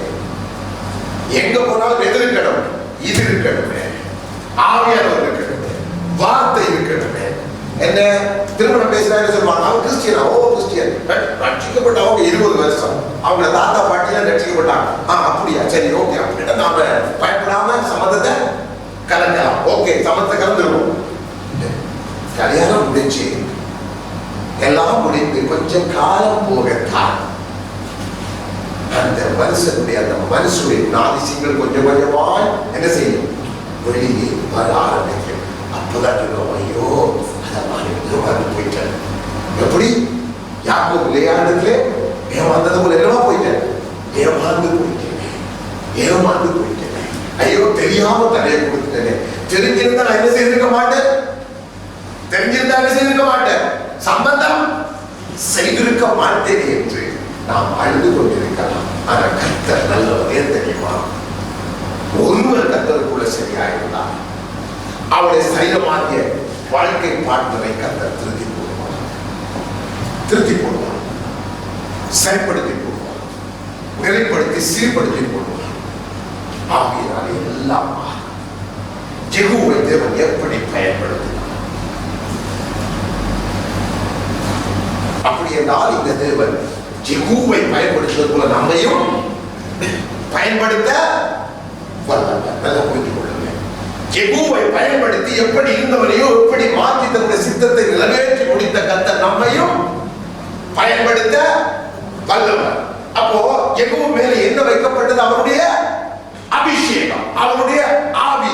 அதே போல நம்ம மேல என்ன வைக்கப்பட்டது? தேவனுடைய ஆவி, தேவனுடைய அபிஷேகம் நம்ம மேல வைக்கப்பட்டால் நமக்கு நன்றாய் தெரியணும், நாம் அவர் சித்தத்தை செய்து முடிப்போம். நல்லா புரிந்து கொள்ளுங்க. இல்லைன்னா நமக்கு தெரியாது நமக்கு என்னத்தை தேவன் வச்சிருக்கிறது. நமக்கு இஷ்டமானபடி ஊழியத்தை செய்வோம். நமக்கு நலமா தோன்றபடி வேண்டுவது, நமக்கு நலமாய் மனசனுக்கு நலமாய் தோன்றுகிற வழிகள் உண்டு. ஆனா முடிவு மரணம். அது பிரயோஜனம் இல்லை. நமக்கு தோன்ற மாதிரி நல்லா புரிஞ்சு கொள்ளுங்க. நம்மை நாம உயர்த்தக்கூடாது. என்னை நானே ஊழியக்காரனை மாற்றிக்கொள்ள கூடாது. அது ஆபத்து, அது கர்த்தருக்கு பிரியமில்லை. நல்லா புரிஞ்சு கொள்ளுங்க. உங்களை நீங்களே ஊழியக்காரனாக ஒரு நாளும் ஏற்படுத்த கூடாது. இரண்டாவது, அப்படிப்பட்ட சிந்தை இருந்தாலே நாம் கர்த்தருடைய கிருபையிலிருந்து தள்ளப்பட்டு போயிருக்கோம். ஏன் தெரியுமா? அது சாத்தான் தன்னைத்தான் உயர்த்துகிறவன். தேவன் நம்மை ஏதோ ஒரு விதத்தில் அழைக்கணும். இல்லாட்டி இருக்கிற சபையிலிருந்து நீங்க அழைக்கப்படணும். இல்லாட்டி தேவன் உங்களை ஏதோ ஒரு விதத்தில் ஊழியத்துக்கு அழைக்கணும். அழைத்து உங்களை உருவாக்கி அவர் தன்னுடைய சித்திர வேலையை நிறைவேற்றி உங்களை ஊழியத்தில் வைக்கணும். அப்பதான் நீங்க ஊழியத்தை முதல் நீங்க சீசராகி பின்பதாகத்தான் மற்றவர்களை சீசராக முடியும். உங்களோட கையில் ஆத்துமாக்களை தந்தா நீங்க எப்படி இருக்கிறீங்களோ அப்படியேனா என்ன செய்வீங்க? உருவாக்கி விடுவீங்க. நல்லா புரிந்து கொள்ளுங்க.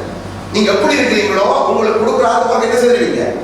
உங்களை மாதிரியே உருவாக்கி விட்டுருவீங்க. அப்ப எப்படி இருக்கும்? யோசித்து பார்க்கணும். அப்போ நான் முதலாவது சீசன் ஆகணும், பின்பு மற்றவர்களை சீசன் ஆகணும். ஆண்டவர் சொன்னார், புறப்பட்டு போய் சகல ஜாதிகளையும் சீசராக்கி பிதா குமாரன் பரிசுத்தாவின் நாமத்தில் ஞானஸ்நானம் கொடுங்க. எப்படியா? சீசராக்கி. அப்படின்னா முதலாவது நான் சீசன் ஆகணும், பின்பதாக மற்றவர்களை சீசர்களாய் மாற்றணும். அப்போ இதுதான் தேவனுடைய வழி. அப்போ இதுக்கெல்லாம் நமக்கு தேவை அவருடைய ஆவியா. அது இல்லாம நாம ஊழியக்கார ஒரு நாளும் உயர்த்தக்கூடாது. நல்லா புரிந்து கொள்ளுங்க. தாவீது ஆடு மாடு வைத்துக் கொண்டு எங்க இருந்தா? வனாந்தரத்துல. தேவன் என்ன செய்தார்? அவனை என்ன செய்தார்? அழைத்தார். துன்மார்க்கனோட உட்கார்ந்து தேவன் என்ன செய்தார்? அழைத்தார், கூப்பிட்டார், அறைக்குள்ளே கொண்டு போனார், தனிமைப்படுத்தினார், பிரித்தெடுத்தார். இது தேவனால் வருகிறது. ஆறாவை போல அழைக்கப்பட்டால் ஒழிய நல்ல கொஞ்சங்களுக்கு இந்த ஊழியத்தை செய்ய முடியாது. ஏன் தெரியுமா? ஒரு ஆத்மாவுக்கு நீங்க ஆதாயப்படுத்த முடியாது. நீங்க ஊழியம் செய்வீங்க, ஒரு ஆத்மாவை கூட உங்களால் ஆதாயப்படுத்த முடியாத பதத்துல இருந்து ஒருவருக்கு கொடுக்கப்படும். ஒரு ஆத்மாவை கூட யோசிச்சு பாருங்க, நம்முடைய வாழ்க்கையில எத்தனை ஆத்மாக்கள் ஆதாயப்படுத்தி இருக்கிறோம்.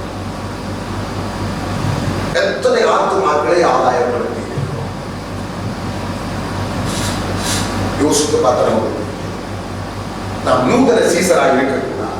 வேறு நூதன சீசராக இருக்காது. ஆத்து மக்கள் ஆதாயப்படுத்தப்படும் ஞானவான்கள்.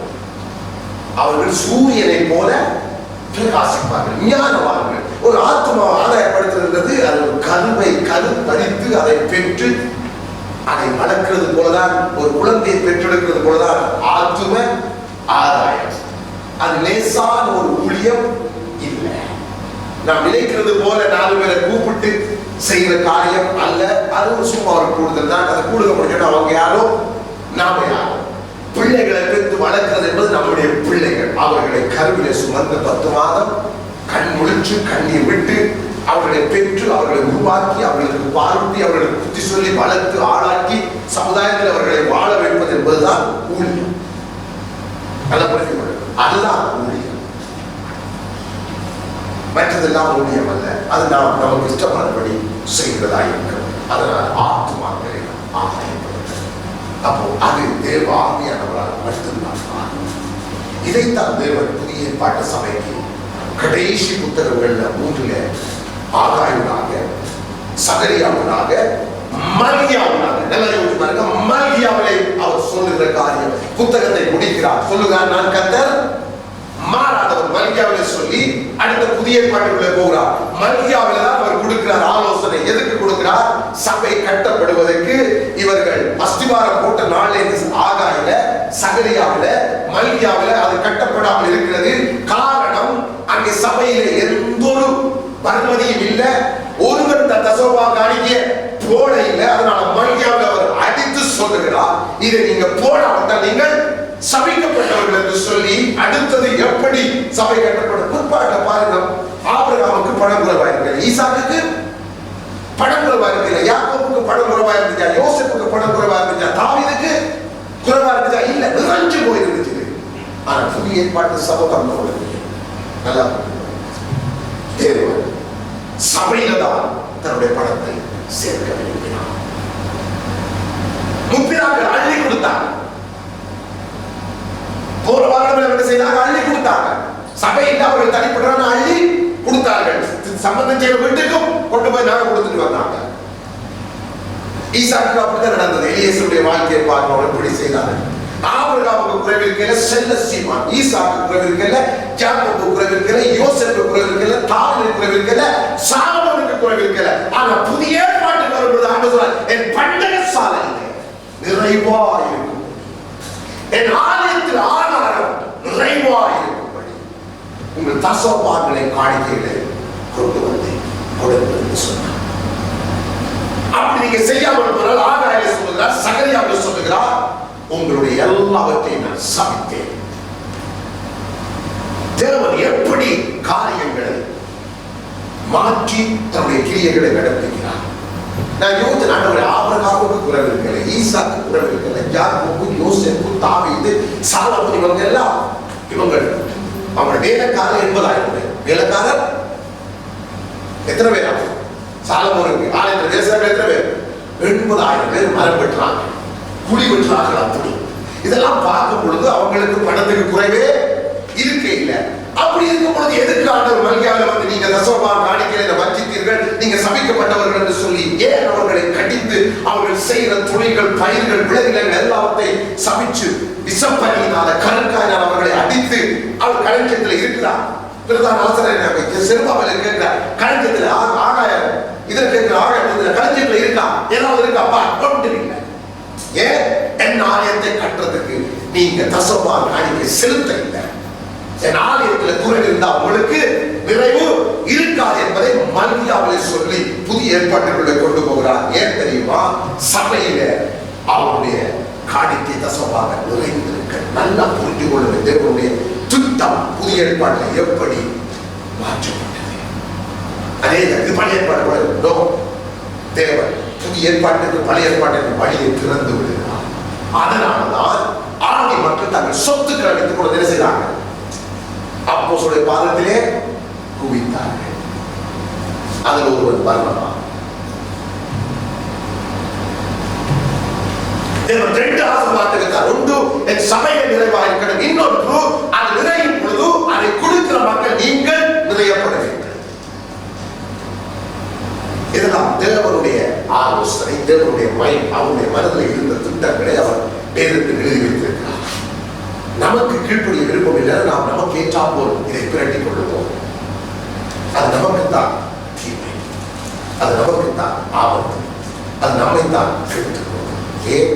நாம் அவருடைய வார்த்தைக்கு கீழ்ப்படியாக இருக்கிறோம். இல்லை என்றால் தேவன் இந்த வார்த்தைகளை குறித்து நமக்கு எழுதி வைக்க வேண்டிய அவசியம் இல்லை.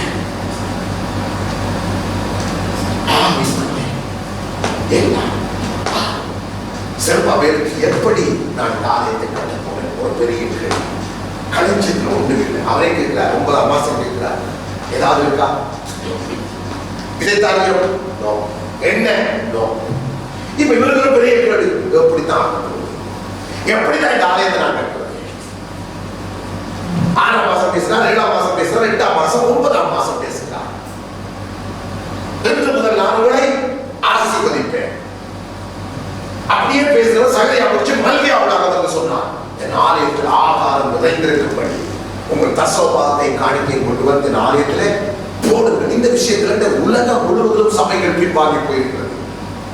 சொல்ல போனா 199% சபைகள் இதை சரியா கைக்கொள்வதில்லை, சரியா பிரசங்கிக்கிறதும் இல்லை. நாங்களும் இதை பிரசங்கித்தால் மக்கள் தப்பா இருப்பார்கள் என்கிற காலம் உதாரணத்தின் தேவனுடைய கட்டளை. இதனால இன்னைக்கு சபை மக்கள் நம்ம இலங்கையில, இந்தியாவில வறட்சியிலும் வறட்சி, கஷ்டத்திலும் கஷ்டம். என்ன செய்தாலும் ஒன்றிலையும் நன்மை, எல்லாம் விசப்பனினாலும் கருங்காயினாலும் உங்களை பாதித்தேன் என்று சொல்லுகிறார். என்னுடைய வாரம் உங்களுக்கு மழையை கொடுக்காது. நல்லா யோசிச்சு பாருங்க, தேவன் நம்மை சிருஷ்டிக்கிறதுனால அப்பாவி மக்களாகிய அவிசுவாசிகளுக்கு மழை இல்லை. என்ன இல்லை? மழை இல்லை. என் கலந்தரை இருக்கிறோம். நம்மை சிருஷ்டிக்கிறதுனால, நம்ம மேல வருகிற சாபத்தினால அவர்கள் மேலையும் அந்த ஆசீர்வாதம் பொய்த்து போகிறது. எல்லாவற்றுக்கும் காரணமாயிருக்கிறது தேவனுடைய பிள்ளைகளாகிய நாம். நம்மை ஆசீர்வதிக்கப்பட்ட ஒரு மழையை தரணும். மழையை தரணும் என்று சொன்னா நமக்கு மட்டும் கூட இருக்கிற அவிசுவாசிக்கும் மழையை கொடுக்கணும். அதான் பழமொழி சொல்லுவாங்க, நல்லார் ஒருவர் உளரே அவர் பொருட்டு எல்லாருக்கும் பெய்யும் மழை. அப்படி என்றால் நல்லவன் ஒருவர் இருந்தால் அவன் பொருட்டு, அவனுக்காக எல்லார் மேலும், நல்லவர் போலும் பெறாதவர் மேலும் மழையை பெய்ய பண்ணுகிற தேவன் நம்முடைய பூர்ண சர்க்குணராகிய பிதாவானவர். அப்ப தேவ திட்டத்தை அறியாமல் இன்றைக்கு சபைகள் நடந்து கொண்டிருக்கிறது. சபையில குறைவு இருந்தால் அந்த சபையில் இருக்கிற ஒரு மக்களுக்கும் நிறைவில்லை, ஒருவருக்கு கூட நிறைவில்லை. எல்லாரும் பஞ்சத்தினாலும் கஷ்டத்தினாலும் முன்னோக்கி போகவே முடியாது. என்றால் தேவனுடைய வார்த்தை, அதை மீறி நாம் நடக்க முடியாது. அதான் சொன்னார், செல்வாவே பலத்தினாலும் அல்ல, பராக்கிரமம் அல்ல, என்னுடைய ஆவினாலே ஆகும் செல்வாவே நான் இதை செய்ய பண்ண போறேன். அதான் அவருடைய வார்த்தை மல்கியாவில் புறப்பட்டு வந்தது. ஆகாயில பேசி, சகலியாவில் பேசி, மல்கியாவில் அந்த திட்டத்தை மக்களுக்கு கொடுக்கிறார். என்ன சொல்லுகிறார்? என் ஆலயத்தில் நிறைவாயிருக்கும்படி கொண்டு வந்து போடுங்க. நான் வானத்தை திறந்து, வானத்தின் பலகடிகளை திறந்து மாத்திரமல்ல, என்னை சோதிச்சு பாருங்க. ஏன் இப்படிப்பட்ட வார்த்தைகளை கொடுத்தார் என்றால் தேவன் தம்முடைய ராஜ்யத்தை கட்ட முடியாது. சேருவாவிலுக்கு ஒரு பெரிய குழப்பம். தூக்கு எடுத்துட்டார், கத்தி எடுத்துட்டார், கரண்டி எடுத்துட்டார், மேச கரண்டி எடுத்துட்டார், எல்லாம் எடுத்துட்டார். இப்ப எப்படித்தான் கட்டுறது ஆலயத்தை? எப்படித்தான் கட்டுறது? அஸ்திவாரத்தோட கிடக்குது. இவருக்கு பெரிய குழப்பம். அன்று சொன்னார், செல்வாவே பலத்தினால் வல்லப்பா, பராக்கிரமத்தினால் வல்லப்பா, என் ஆவினாலே ஆகும். எப்படி ஆகும் தெரியுமா? எங்கேயோ ஆவியானவர் கட்டுக்கட்டா கொண்டு போட போற இல்லை. என் ஆவியை நான் மக்களுக்குள்ளே அனுப்பி அவர்களை கொண்டு வந்து நான் போடப்படுவேன். அவர்கள் கொண்டு வந்து போடுவார்கள். கொண்டு வந்து போடுகிறவனுக்கு நான் என்னுடைய ஆசீர்வாதத்தை காண்பிப்பேன். அவனுக்கு நான் வாரத்தின் பலகடிகளை திறந்து அவனை ஆசீர்வதிப்பேன். பாருங்க, நாம வருமானம் இல்லாமல் கஷ்டப்பட்டு கொஞ்சம் வருமானத்துல கத்தருக்கு சரியா கொண்டு வந்து போட்டா நமக்கு ஒரு குறைவும் இல்லை. நல்லா இருந்தோம், கத்தருக்குள்ள இனியில அக்கிரியா இருந்தோம். நமக்கு எல்லாம் நிறைவா கிடைச்சு நம்ம கத்தருக்கு கருத்தை குறுக்கிறதுனால நம்முடைய வாழ்க்கையில எத்தனை சிக்கல்கள், எத்தனை பிரச்சனைகள், எத்தனை குறைவுகள், எத்தனை ஆவிக்குரிய பின்மாற்றங்கள், எத்தனை திண்டாட்டங்கள் யோசிச்சு பாருங்க. இதெல்லாம் காரணம் இல்லாமல் எப்பயுமே நாம் முதலிடம் கொடுக்கணும். ஆவிக்குரிய காரியங்கள் எப்படி நம்முடைய ஆவிக்குரிய காரியங்கள் சரியா இல்லை என்று சொன்னால் நம்முடைய மற்ற காரியங்கள் சரியா இருக்கா? அது சரியா இருந்தால் தான் மற்ற காரியங்கள் சரியாயிருக்கும். அது சரியா இல்லாம நான் உலகத்து காரியங்களையோ சரீரத்து காரியங்களோ சரிப்படுத்த முடியாது. நம்ம கர்த்தருக்கு தெரியும் தானே, இப்படி எல்லாம் நாம சொல்றோம், எல்லாம் தெரியும் கர்த்தருக்கு. என்னுடைய கடமை நான் கீழ்ப்படி, உங்களுடைய கடமை நீங்க கீழ்ப்படி. ஏன்னா பலத்தினால் பராக்கிரமம் என்னுடைய ஆவினாலே ஆகும் என்று தேவன் எழுதி வைத்திருக்கிறார். இதுக்கு விரோதமாய் பிரசங்கிக்கிறவர்கள் உண்டு. அவர்கள் தேவனுடைய வார்த்தையை மீறி பிரசங்கிக்கிறார்கள். விரோதமாய் பிரசங்கிக்கிறவர்கள் உண்டு. நமக்கு தேவனை கீழ்ப்படி விருப்பம் இல்லையா? அப்படிப்பட்ட பிரசங்கத்தை கேட்டா உடனே அப்பா எனக்கு ஆறுதல் உண்டாக்க ஒரு பிரசங்கம் வந்திருக்குது என்று சொல்லி அதை யூடியூப்ல எடுத்து நம்ம மைஸ்டோரியில போட்டு மற்றவர்களுக்கு அதை அனுப்புவோம். நீங்கள் கீழ்ப்படியாதீங்க, நீங்கள் இடரப்படுகிறீர்கள், நீங்களும் இடர்படுகிறீர்கள். இந்த பிரமாணம் மாறாது. இதை அப்போஸ்தலர்கள் செய்தார்கள், அவர்கள் அதை மீறி செய்தார்கள். தேவனுடைய ராஜ்யம் பயங்கரமாய் கட்டப்பட்டது, எழுப்புதல் பயங்கரமாய். இன்றைக்கு எல்லாமே செத்து போயிற்று, சகல காரியங்களும் செத்து போயிருக்கிறது. ஏனென்றால் அவருடைய ஆவியானவர் இப்பொழுது ஜெகூவை பயன்படுத்தின கர்த்தர் நம்மையும் பயன்படுத்த வல்லவர். ஜெகூவை அபிஷேகித்த கர்த்தர் நம்மையும் அபிஷேகிக்க வல்லவர். ஜெகூவை கொண்டு தம்முடைய சித்தத்தை நிறைவேற்றி முடித்த கர்த்தர் நம்மையும் நிறைவேற்றி முடிக்க வல்லவராக இருக்கிறார். நமக்கு தேவை அவருடைய ஆவியானவர். நமக்கு தேவை அவருடைய ஆவியானவர். அவருடைய ஆவி எங்கேயோ அங்கே உண்டு விடுதலை. அவருடைய ஆவியானவர் எங்கேயோ அங்கே விடுதலை உண்டு. அவருடைய ஆவியானவர் எங்கேயோ அங்கே சுகம் உண்டு. அவருடைய ஆவியானவர் எங்கேயோ அங்கே ரட்சிப்பு உண்டு. அவருடைய ஆவியானவர் எங்கேயோ அங்கே ஆசீர்வாதம் உண்டு. அவருடைய ஆவியானவர் எங்கேயோ அங்கே சமாதானம், சந்தோஷம் உண்டு. ஏனென்றால் அது எல்லாம் அவரிடத்திலே இறங்கி வருகிறது. அவரை விட்டு நாம் எதையும் சாதிக்க போவதில்லை. அவருடைய சமூகத்தில் நாம் எழுந்திருந்து நாம்